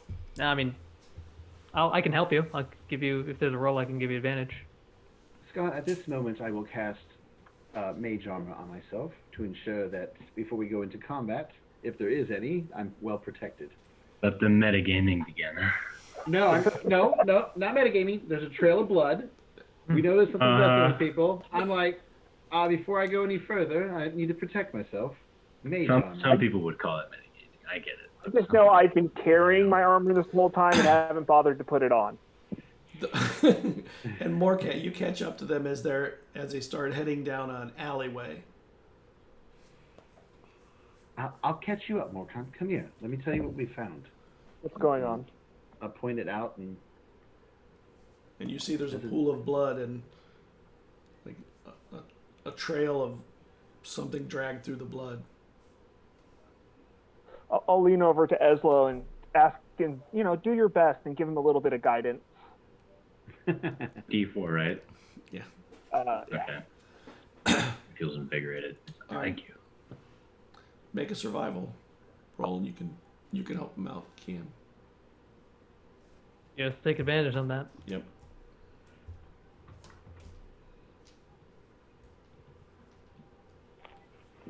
$17. And it looks like this dragged area. You can see it kind of dragging through the dirt, or through the snow and dirt, because there's both. And it goes over the ridge down towards the beach. And down on the beach, kind of pulled up against the wall of the ledge, you see some eyes looking at you all of a sudden. The same ones that I saw earlier, I'm assuming. They are. And it's over probably somebody. This time, I'm not going to approach it. I will turn and face the group, put a finger up to my lips, and then point towards the eyes. And like the hill it goes down a little bit. And then right about where it starts to turn into beach, there's something there, low to the ground, maybe hungering over this body that is laying there. Are they looking at us? And they're looking up at you. Okay. So they have seen us already. I'm gonna shoot it. Okay. Now, that's the reaction I would expect from Kian. Just shoot the damn thing. So there's some kind of monster, Yeah. like leaning over a body. how far away is it? It's about 40 feet. Okay, then yeah, I will. As he fires, I will do the same. Okay, roll initiative. Oh, First, group combat, except not really full group combat. What's not? 15, 18. 20. 17. I have an 14. 18. Yeah, I go last. Awesome. hold on. Kian had a 20. 20, yeah. Brandon or Morkant had a 17. 18. Oh, an 8. Oh, that's It would right. make sense for my character to take the alert feat, wouldn't it? I already have it. That's But a yeah. good feat for anyone to take. That's a great feat. Well, I mean, it makes sense, though, given my backstory. Mm-hmm. Yeah. Yeah. What did you get, Eslav? 14.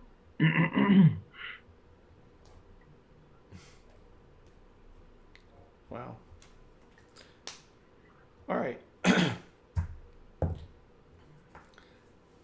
Kian, roll. You see it? All right. Shoot. If I recall correctly, I don't have my great axe with me, right? I have a single hatchet.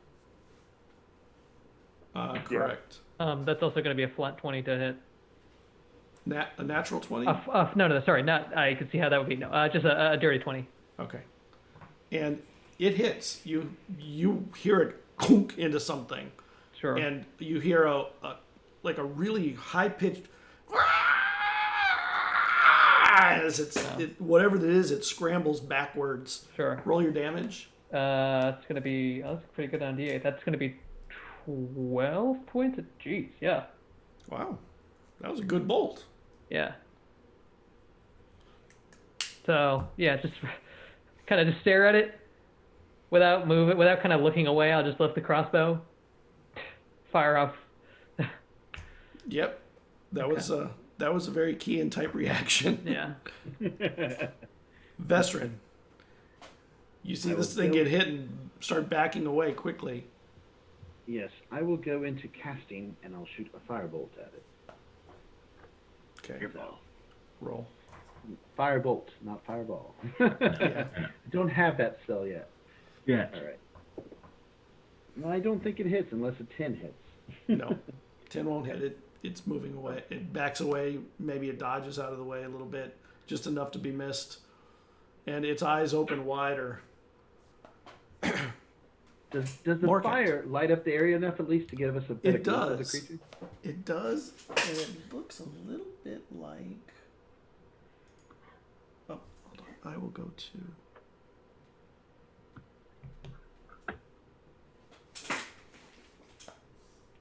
Ooh, that thing is ugly. Like that. But there aren't two of them, though. There's only one. Oh, wow. Very attractive. Does Morkant have any idea what that is?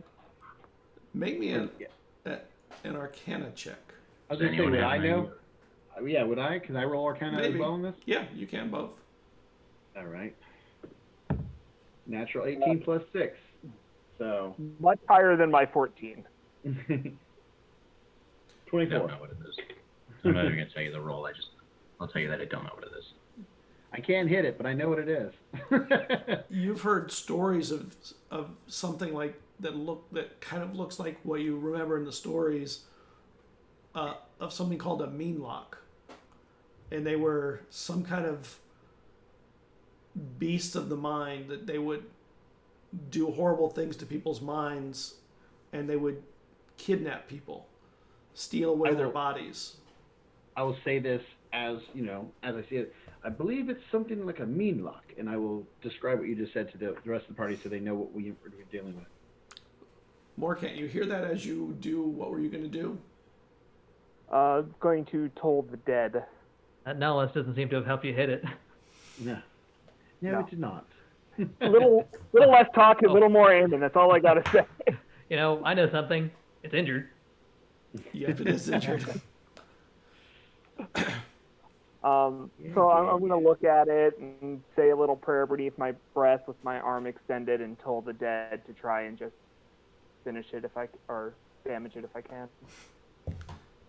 And it backs away, but it doesn't affect it. And then I'll begin moving closer to it to end my turn. And Eslav, How far away is it? about 40 feet. And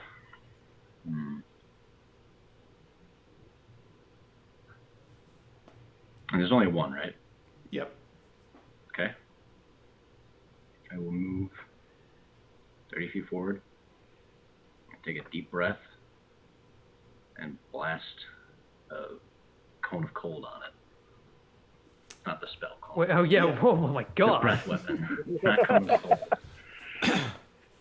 Might as well be the same thing, though. Just weak. Right.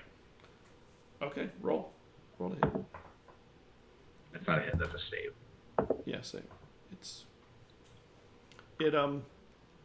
It jumps away. It's pretty nimble and it's pretty quick. And when you get down there, it looks back away, like down the beach a little bit, and up, and there's like trees and stuff. And it steps towards the shadow of the hill, and its eyes just disappear in the dark. So I didn't even damage it? Oh, you're going to do damage. Do your damage, but it's getting away. Oh, okay, yeah. It's going to be 7 unless it passed a con Yeah. save of 13. Oh, actually it did. That's 3. Yeah. I love breath weapon. It deals so much damage. And it Very useful. fades into the shadow of the hillside. Looks away, and its eyes disappear into the dark. And while you're down there, that body is near you. Make me a perception check. 11. It's dark. I will move down to inspect the body to see if they're still alive. More Yeah, I may need you over here. I'm gonna walk up. Well, I'm not gonna actually. I'll sort of like. I'll stay aware. I'll try and watch out for anything. Sort of guarding over the people.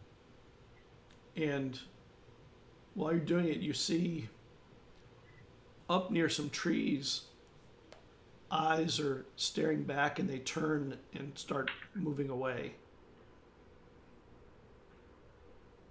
There it goes. He points. And it's pretty far. It moved pretty quick. And you didn't even see How it go far? from here to here. Yeah. How far? I was about to ask as well. It might be 30 or 40 feet.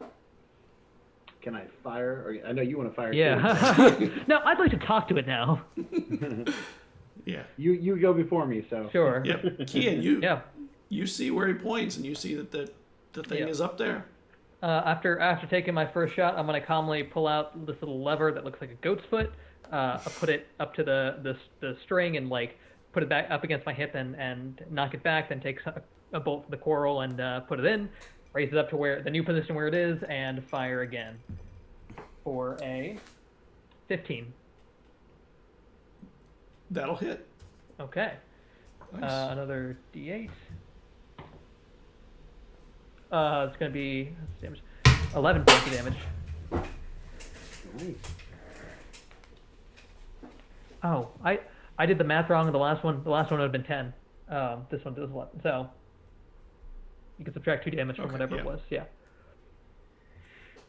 All right. You hear it scream again as it tries to And I'm- scurry away, but it's still in some kind of range. All right. Try and make it hit this time. Natural 17 plus 6, so. That hits. Bam. Okay. You roll. Come on, roll high, baby.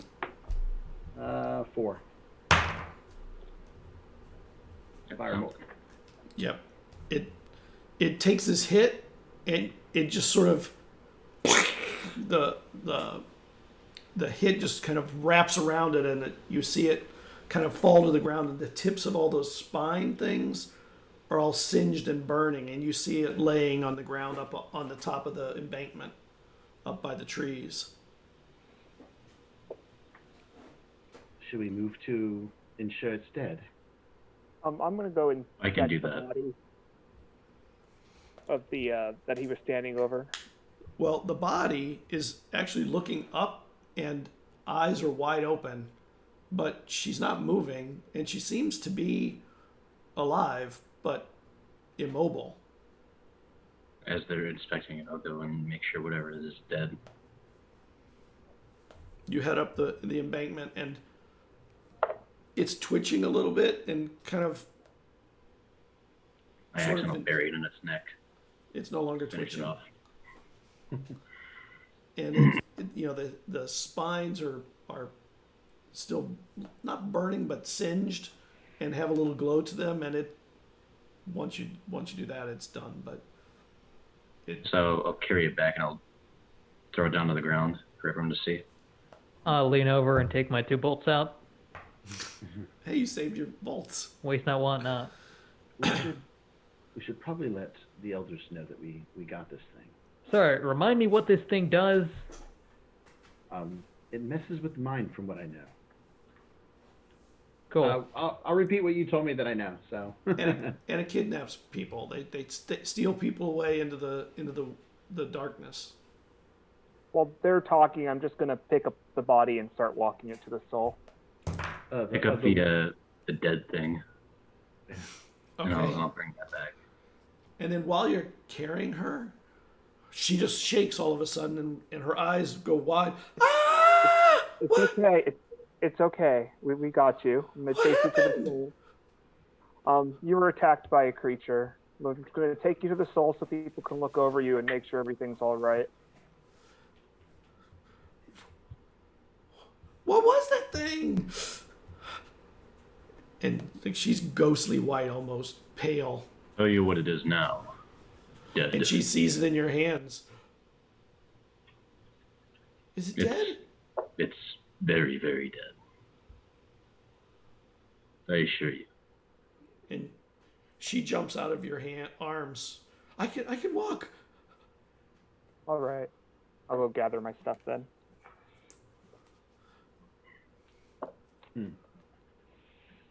That thing, it tried to steal me down the beach. Where did it try and take you? It looked like it was taking me away from the town. Is this the only one you saw? I've never seen anything like it.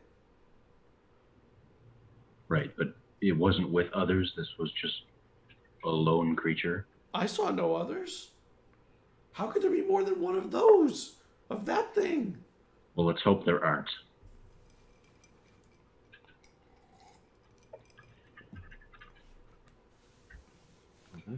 This is odd.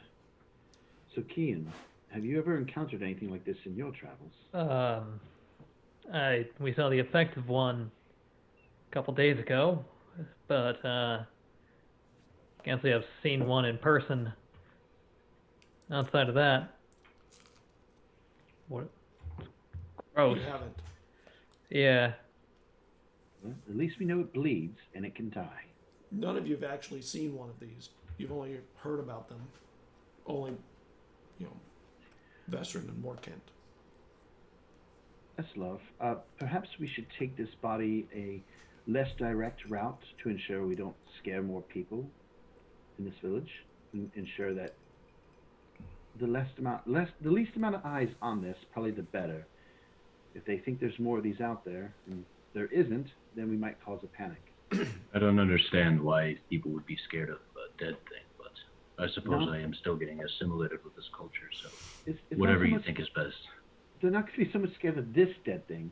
They're going to be scared of what this dead thing represents that might be outside of this area. There could More be things that are going to be dead. Let's hope. Morkan, do you know a more scenic route to your soul? I'm sure I do. Yeah. Of course, at some point you're going to have to cross. If you're going to go into the soul, you're for certain going to have to go in through the entrance. He's got the creature strung up by its legs, and he's carrying it like a deer over his back. Yeah, you have to carry it a certain way to keep the spines from like jabbing into you. Right. I will take off my cloak and kind of cover the thing up a little bit to make it less, Pokey. obvious. Yeah. Well, not just less less pokey, but obvious. also, yes, less obvious as to to reduce panic. I hope that's not a nice coat, because you might not be getting that back in the same way. Yes, I can buy another.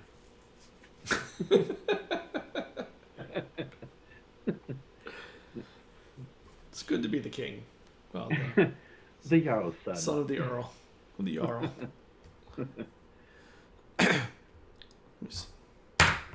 So you're carrying this thing back, and when you get to a point where you're in like the last curve turn before you have to get onto the main street, and there are people all over in the street out there. There are clerics, and there are still people heading into the soul. Can I ask one of them to go grab a walk and tell him to meet us at the soul? Like one of the people that are walking around the street, like, can you do me a favor, sir? and I'll give him like a couple copper. Can you go find no. Elder? Meadow goes, no, I'll do it. I'll go get him. Thank you, Meadow. You should see this as well. And she heads out. She knows where to go now because you've gone there before. Hopefully she doesn't go by the lake and, get hopefully. distracted for some time. Yeah, fishing. night fishing on the ice. With some fish. And okay, so what are you doing now that you're here? You've sent Meadow to go get Awok. Well, I'm sure Morkant wants to get this young woman taken care of, yes? Yeah. And then I'd perhaps... Go ahead. I'd like to stop by the soul and get my weapons back. Seeing as how I'll probably be needing them. And we should ask your... was it Pane? Where we can take this thing. Apania. Pania. Can I just, what I know, could I just direct them, like, what might be done with that if it was brought to the soul? Well, there's only one way into the soul from the the front entrance. There's no like back entrances or anything that you know of. So if you're going to bring it in, you'll have to carry it through in front of everybody. I just mean, like, do I need to go ask the Pane, or can I just be like, oh, go ahead and take that body and put it over there? Like, would I know what he would do with it normally? Or do I need direction from him? He would bring it into the soul, and, well, I don't know if he'd bring he may not bring actually the creature into the soul. He would bring the girl, he would bring her in for sure, but the creature, no. Oh, yeah, he would take her in, and actually he would set her up with another cleric who would console her and check her, make sure that she's, healthy, and if he knew what it was, which he probably does because you know what it is, he would start invocations that would help her mind. All right, so I'll kind of turn to you, Vazner, and be like, I don't really know what you expect us to do with the body of that creature, but I will go take care of this girl and let Apone know that these things are out there. But yeah, the soul doesn't normally deal with dead creatures like that. Okay, well, I don't know what your guys' status is here, so perhaps he knows where we should take the body. Perhaps we should let the guard know so they know what to look out for. But I'm going to find a cleric to see to her. If you give me a couple of minutes, and I may... Do we plan on continuing on tonight? It is getting late, or are we about to turn in? Well, it is getting late, and everybody is pretty tired by this time. You haven't slept, but the whole night's been just insane, so... I think we should rest. Let the city guard know, like you said, and then we should rest. Yeah. And I'll inform the clerics to also keep an eye out. So what are you doing with the mean lock? Perhaps take it back to Awok's place. I plan on seeing if Awok will let me stay there and research as well. And I don't have any place to stay. Maybe Awok can help me out with that. It probably won't, win you any favors to carry a dead monster in there with you. I bet you after the events of this night, there are a lot of vacancies everywhere. Well, not if everyone's stuck in town. Yeah, well, after tonight, there's some spaces. Mm-hmm. Oh, well, that's true. That's fair. Well, then I'll find the nicest inn to stay at. So who's carrying the body? The dead body, yeah. And you're going to take it to Awok? I'll go with you. Okay. So the two of you are going. What are you doing, Morkant and Kian? I am taking care of the young lady, and then I am going to sleep. Okay. So you bring her in. Oh, and I'm letting the clerics know what's going on so they can keep an eye out. Do you show them the body? The clerics? No, I just let them know. Okay. Kian? Is there a specific reason you guys are taking the Meanlock to the other person? Awok? I mean, he's an elder. He may know more about this, and at least he might be able to give us a better direction of what to do with it. Okay, all right. I'll give you an address to an inn. I'm going to take Meadow home and get her situated. There's an old guy as well who we should probably make sure didn't... Anyway, so we're going to check up on that stuff. Come back. Let me know if there's anything super important that comes up with the dead monster body. Will do. You give me the address to the whatever the inn is that we were staying at. Yeah.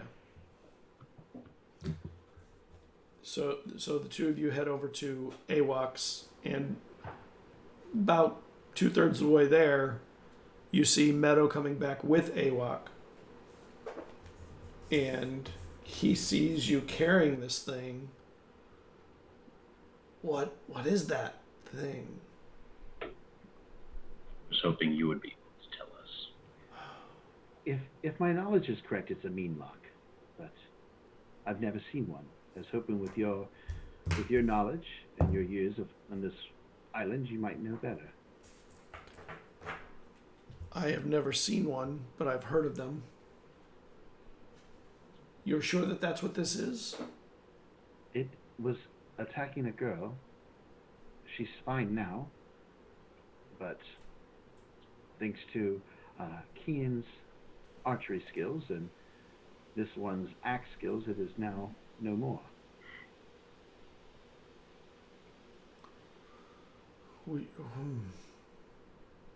I don't think I want that thing in my house.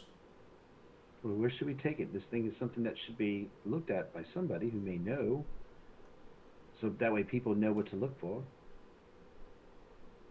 If there's more of them out there, the gods should know. People should know what to look for. We'll take it in the morning. We'll take it to the rest of the council. They'll be gathering again in the morning, and we'll present it and let them know. But it could be too late if there are more out there. Yeah, I didn't know if they travel in packs. I was hoping you might know more. I don't know. But it's not very big. I can't... How did it even take that girl down?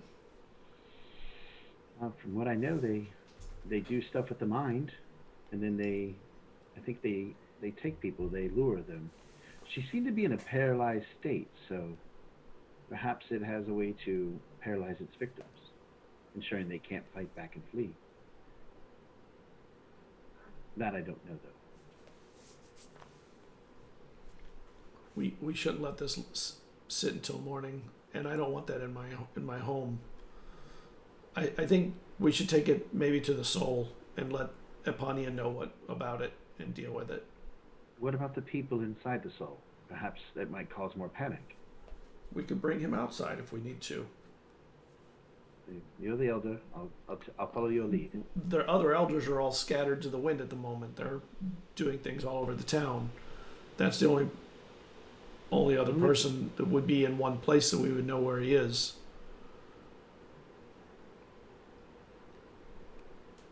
And maybe know what to do with it.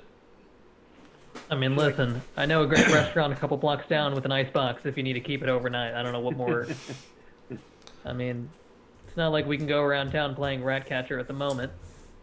I carried it all the way here. I can carry it a little while further. Yes, let's make sure the city guard knows what to look for, and then we can leave it to them until the morning to deal with. The rest of us need to get sleep. But You know what? I'll go with you to the Soul. Okay. And you head to the Soul. You get there. He goes, I'll be right back with Epania. Stay here, though, so that no one sees this thing. It comes back out a few minutes later. Well, 10 minutes later with Epania, who looks tired, but awake. And he comes in to the alley where you guys are, the side and he sees it. Is that a meanlock? I believe so.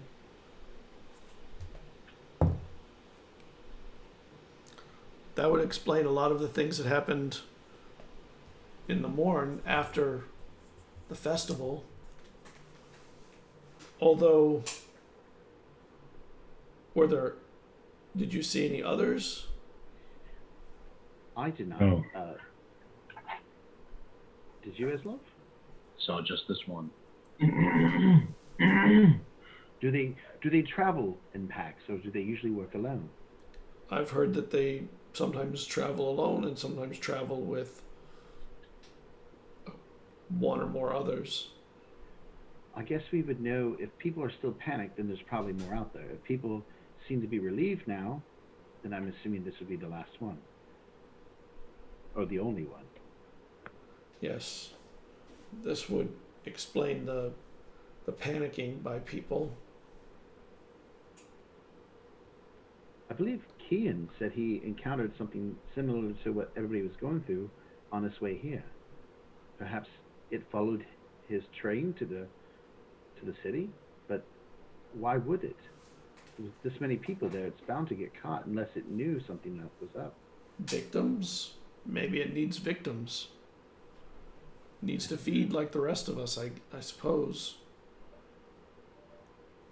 You said it had the girl that's in the soul now. What did it do to her? I didn't see very well. From what we saw, it seemed to have dragged her off. Eslov, he was much closer to her when he got down there. Maybe he knows better what might have happened to her. Done nothing to detail. Nothing of detail.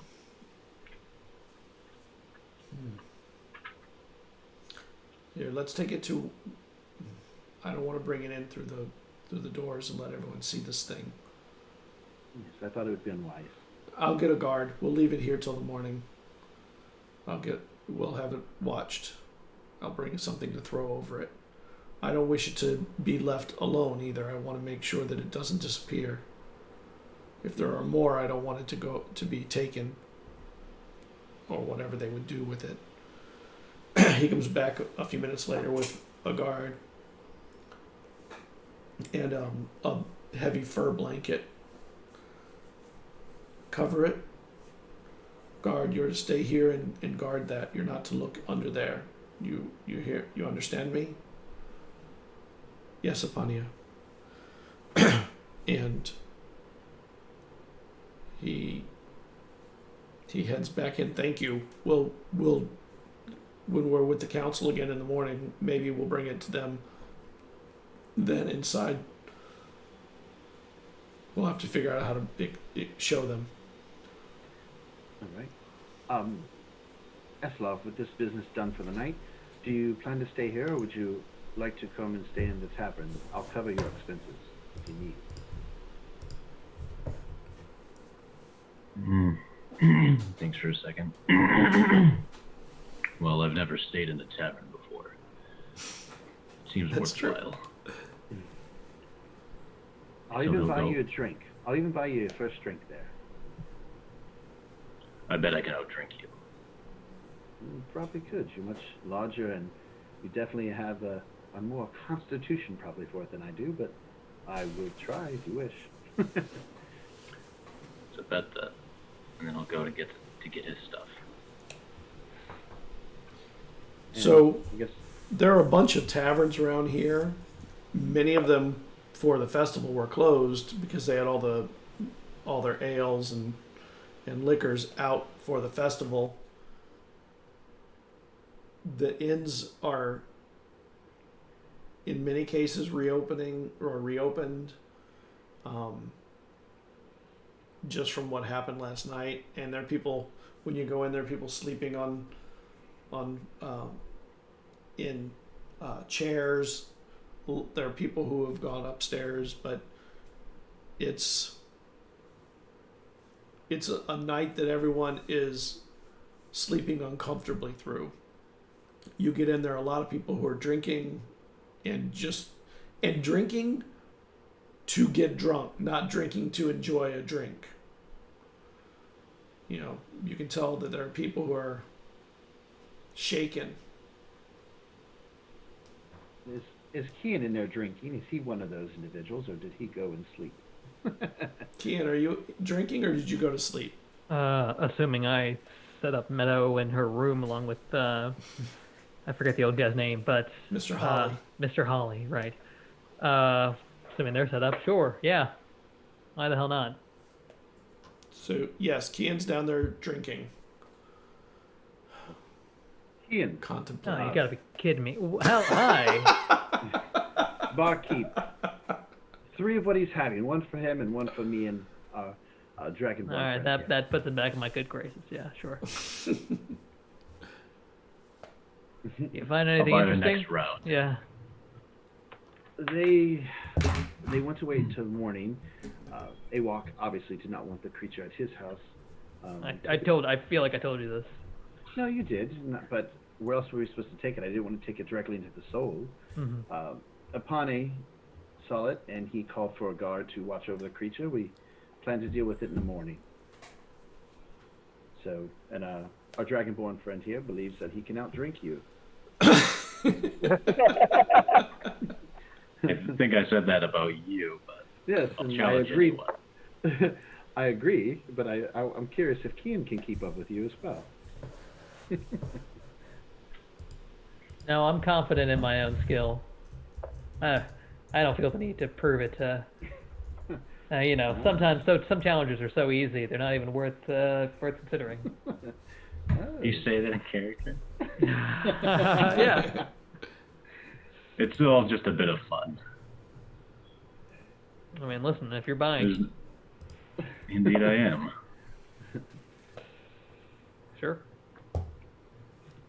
And the drinks You start put to flow. like I've got like a book in hand that I'll put away as this is how like, oh, okay, all right, time to be social.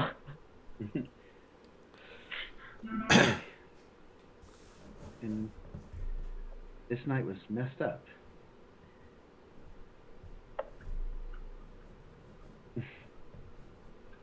That's the only words I can have for it. It was a terrible night. But at least we did something in the end to make a little bit of a difference. Yeah, I mean, I will say nothing quite calms me down like killing a little monster. So. Well, I'm glad your arrows were there to take it down, and that's love. Pretty damn handy with an axe blade.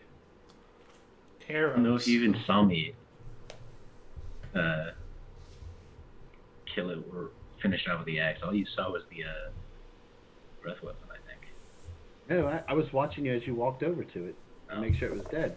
And I have night vision, so I can. You're very good at swinging an axe at an unmoving creature, lying twitching on the ground. It was moving. I saw it twitching. Kidding. That is a type of movement. And you're sitting there and the barkeep comes over. You know, the drinks are on the house tonight. No kidding. Yes. I'll take 4 more then. And I'll he do This it from is a good. couple What do you and he- call this drink? what did you order? I don't know. Kian? whatever Keen ordered. Right. What do I get? I don't know. What's the cheapest beer they have, or ale or meat or whatever? Who cares? Yeah. The cheapest would be mead, probably, but Yeah. so it's a honey beer. Okay, And well, it's sweet. If it's mead, then I probably have had it before. Yeah. It's sweet and Tastes like home. not very strong. Yeah. Not as good as the mead we make back there, but still good by comparison. Got a lot of honey up in the north. No, we make it with berries. You crush them into a sort of syrup.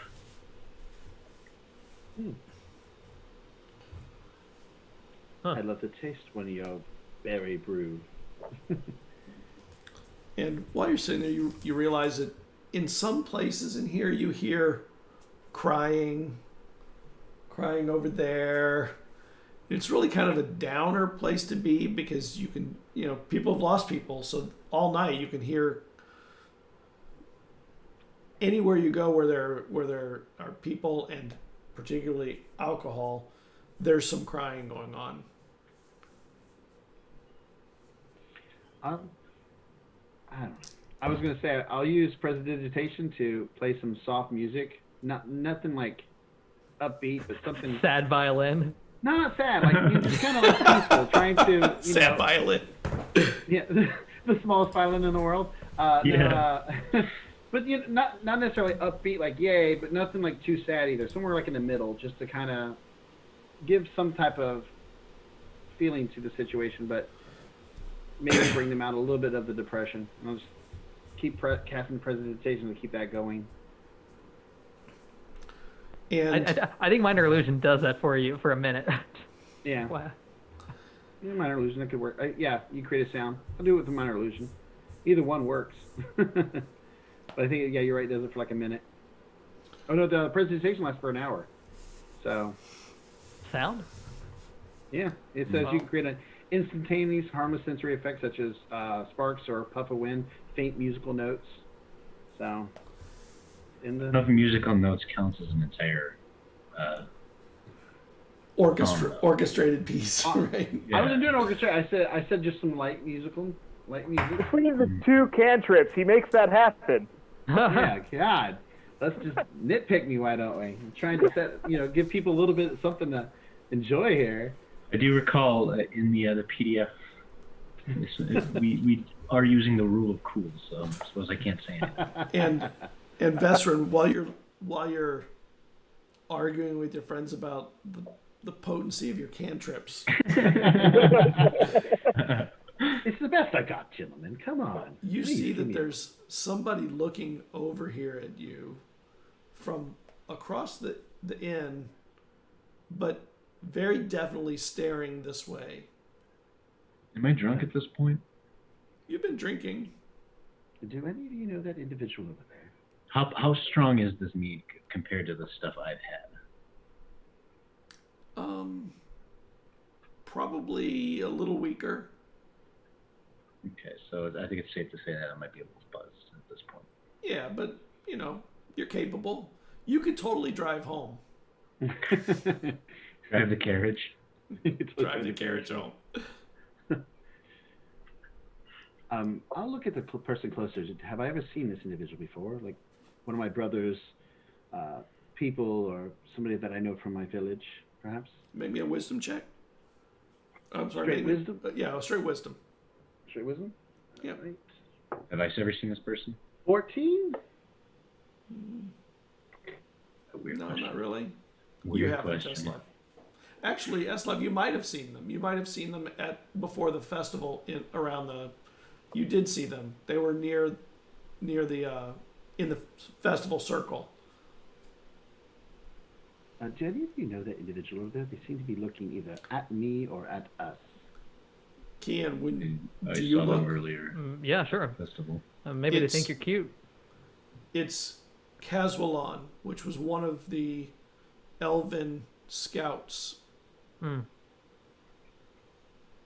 And when you look, he looks away from, he looks down. Maybe he thinks I'm cute. Huh. Not that there's anything wrong with it. It's just not the way Point is, that's weird.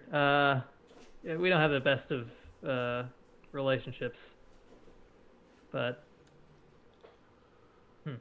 is he looking at Vesrin or me? He's looking over here. He was looking over here. He's not looking here anymore. It was hard to tell. You were pretty close and he's pretty far, so. Let's go have a chat with him. He seems oddly interested in us. Sure, yeah. Maybe you can introduce me. Yeah. We all stand up menacingly. Oh, everyone's going. Cool. All right, well. I'm probably not going. I think I have no business with him.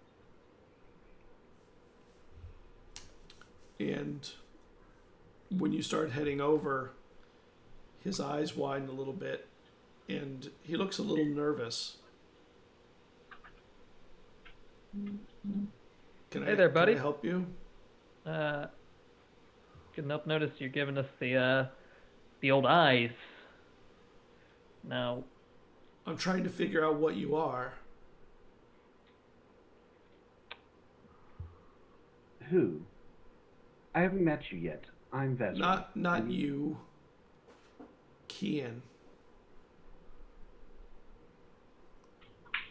He's Kian. He's an individual like yourself. I feel like I'm pretty easy to pin down once you kind of know me for 5 minutes. I saw what happened to you. Ah, yeah, well. One might call me a demigod, a chosen, perhaps. But I also saw what happened to my friend, who did return like you. Or did... Well, I'm sorry to hear that. So what happened to you? What have you become? I mean, how did you resist the gods? Did they discard you? Honestly, I don't know. Maybe they looked at their list and realized they got it wrong.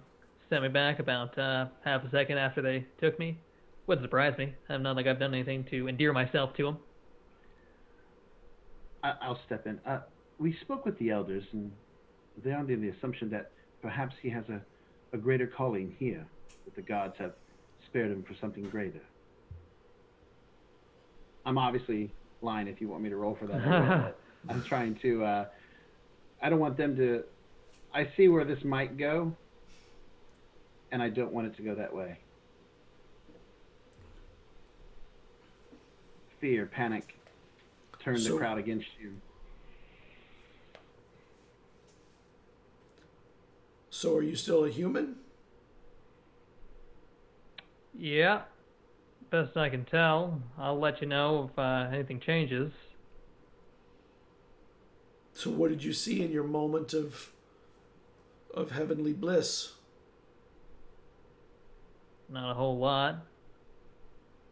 I heard a forest, maybe. Silence. That makes sense. A lot of silence. The silence, no. Wish I had an answer for you there, buddy. But I am as baffled as you are about this whole thing. I wonder if you were the one who was supposed to be taken, and Tellen was supposed to stay here.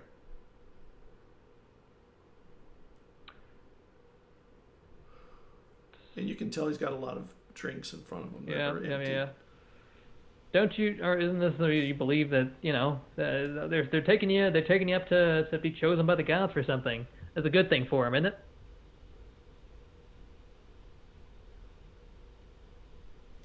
Make me a persuasion check. And it is when it happens naturally, but I don't know that you didn't do something to swap places. I mean, you don't know if I did. I saw you come back from your call. No, you didn't see me do anything to swap places with your buddy there. Listen, all due respect, I could have traded places if I did with any one of hundreds of people who got pulled up to wherever they go. And again, this is supposed to be a good thing, right? It's supposed to be some kind of big heavenly celebration. Celebrate his life and all that, or something like that.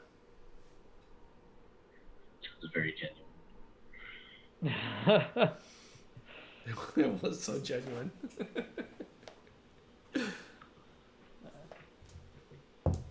Listen, buddy, I'm gonna head back to my table and leave you to stew over your thoughts. Maybe give a toast of remembrance to your good friend Tellen, and hopefully we don't ever see each other again. How's that sound?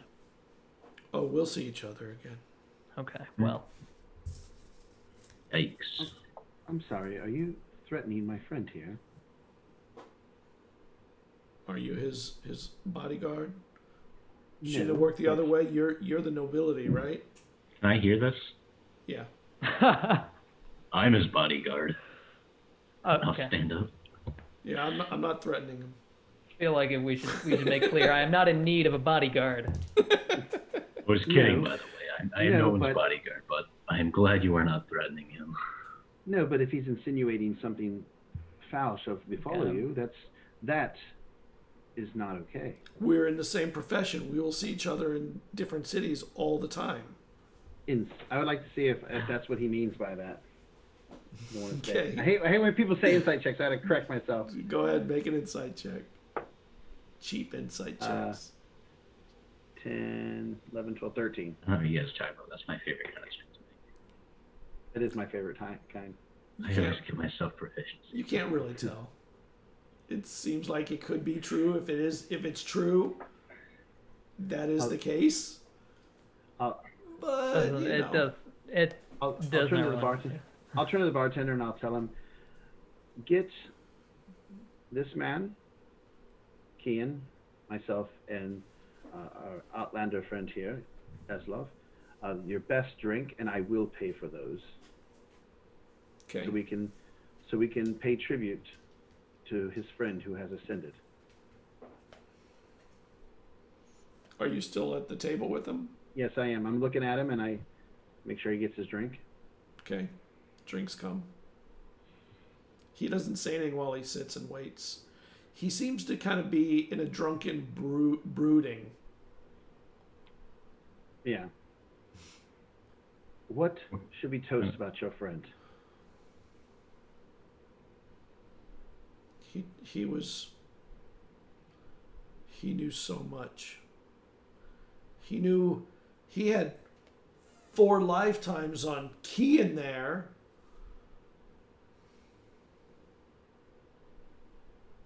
So he's 4 times as, useful upon ascent is what I'm hearing. I'll elbow you. Like, Yeah. like shush. To the knowledge that he has, may it guide him with the gods above. Now Meanwhile, I'm just like smelling the drink because I guess it's like wine or something, right? It's probably more like a bourbon or something like that, a heavier thing. Yeah. I've never had this before. So he's like, No. Yeah. It definitely smells stronger than mead. And then I will wait for Thank him you to for the toast it up. drink. Yeah. And he does deserve a toast. He doesn't. We're And not he toasting him. ascended, and I'm he more than came happy. back. As I said before, the elders believe that he might be destined for something important here. So we're not toasting him yet because he has not done anything to deserve it, but your friend has. So let's toast to him and keep him in good spirits, eh? And he puts it back. And I'll drink with him. And then he just looks outside. And I'll turn to Another Kian swig. as we're walking away and I'll say, you deserve it as well.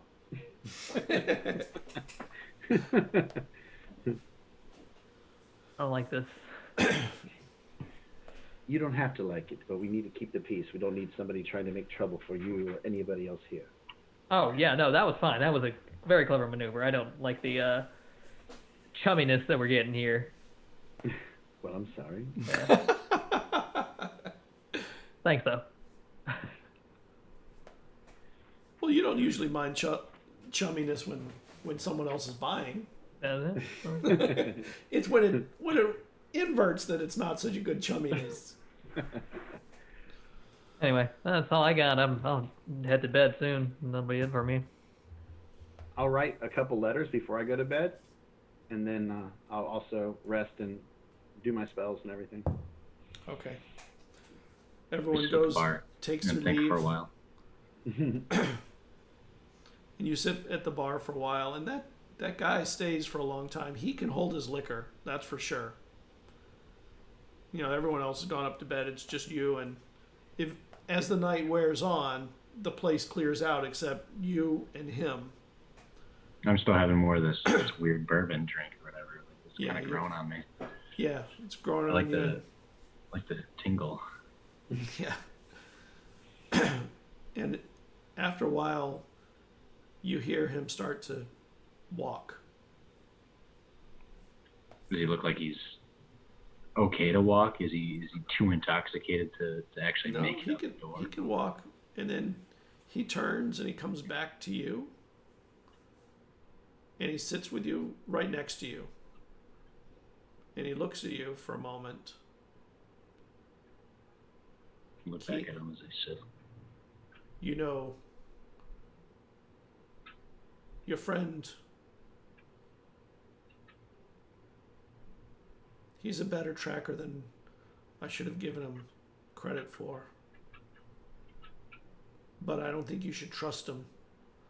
Whatever happened between him and the gods was not natural. Well, I can see part of myself in him, if that's the case. You're from the wastes. We have both been cast out by something we care for. You're from the wastes of the north, the blue wastes, what they call it. Yes, I am. Why aren't you there? Why are you here?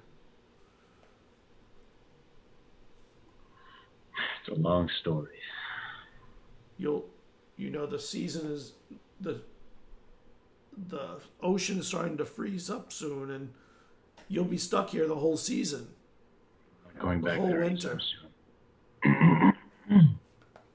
I won't be going back there anytime soon. If ever.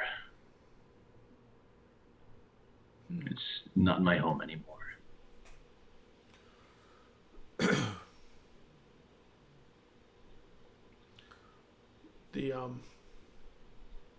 So is there anything you miss from your home?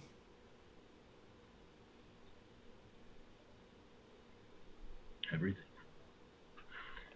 The sea, it smelled different up there. It smelled, well, how do you describe it? I've only smelled the sea here. Right, of course, but I was more used to it.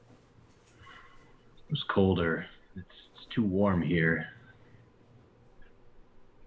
And I bet even in winter it's still going to be too warm for me. And you guys continue talking for a while. And you start to, your eyes get a little bit blurry over time.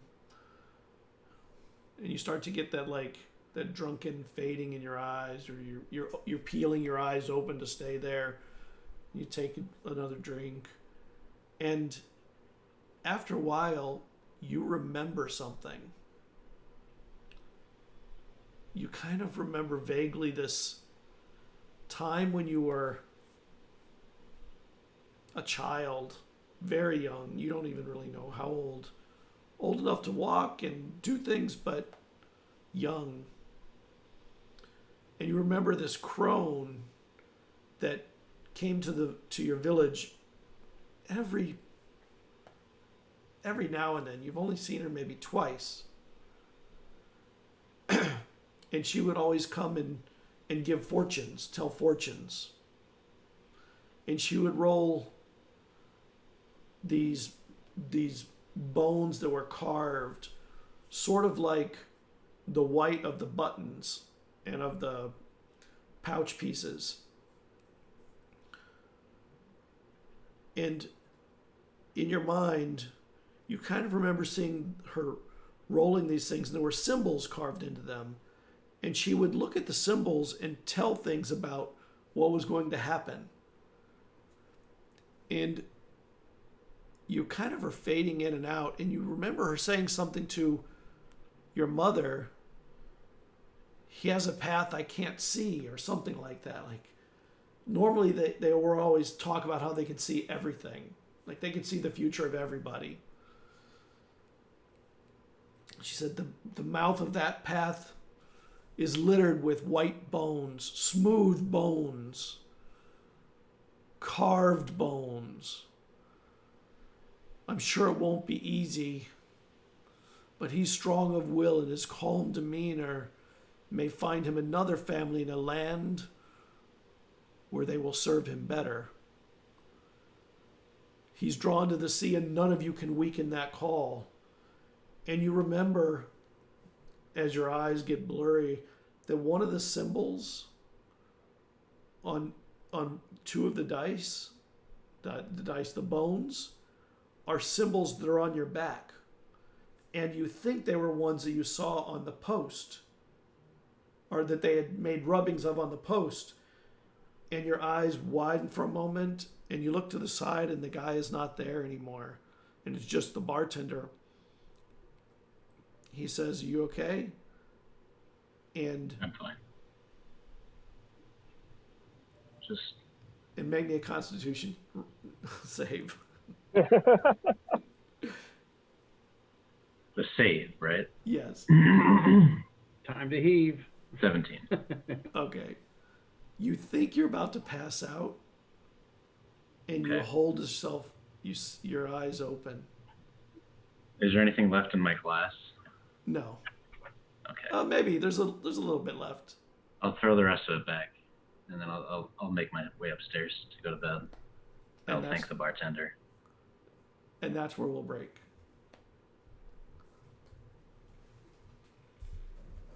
Cool. On a drinking binge. Yeah, I was worried about that guy, Ken. All he needs is a drunk to start saying, he came back and he shouldn't have been. And everybody- We were about to Toast do is a a clever bar move. brawl. I was excited for the bar brawl, yeah. I was Well, I considering a milk it. toast, but my toast would have just been sarcastic and dickish. So yours being genuine was a good way of deflating the tension. Toast to your dead Totally. friend. Did you like the elbow? Like, shut Yeah. up. It's like, it would have been something like to what was his name again? And could you describe him a little more? I don't. Yeah. He's an elf. His name is Kazwalan. And he's tall and Oh no, I would be asking Kazwalan about his buddy. right. Yeah. It's a good thing you weren't giving the toast. Yeah. The night might have ended a little differently.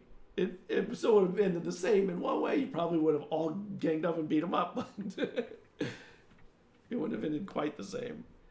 Would not have lasted long. No. There's certain things you learn as a noble family of how to avoid conflict when it's not necessary.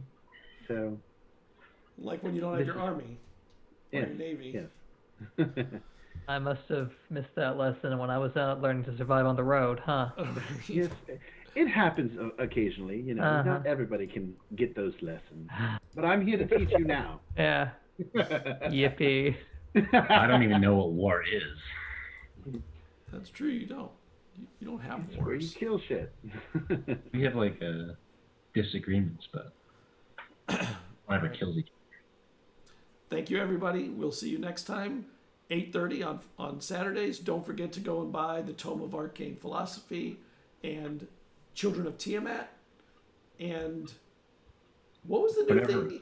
Whatever I have, it's a ranger subclass. A Ranger subclass. Oh, that's cool.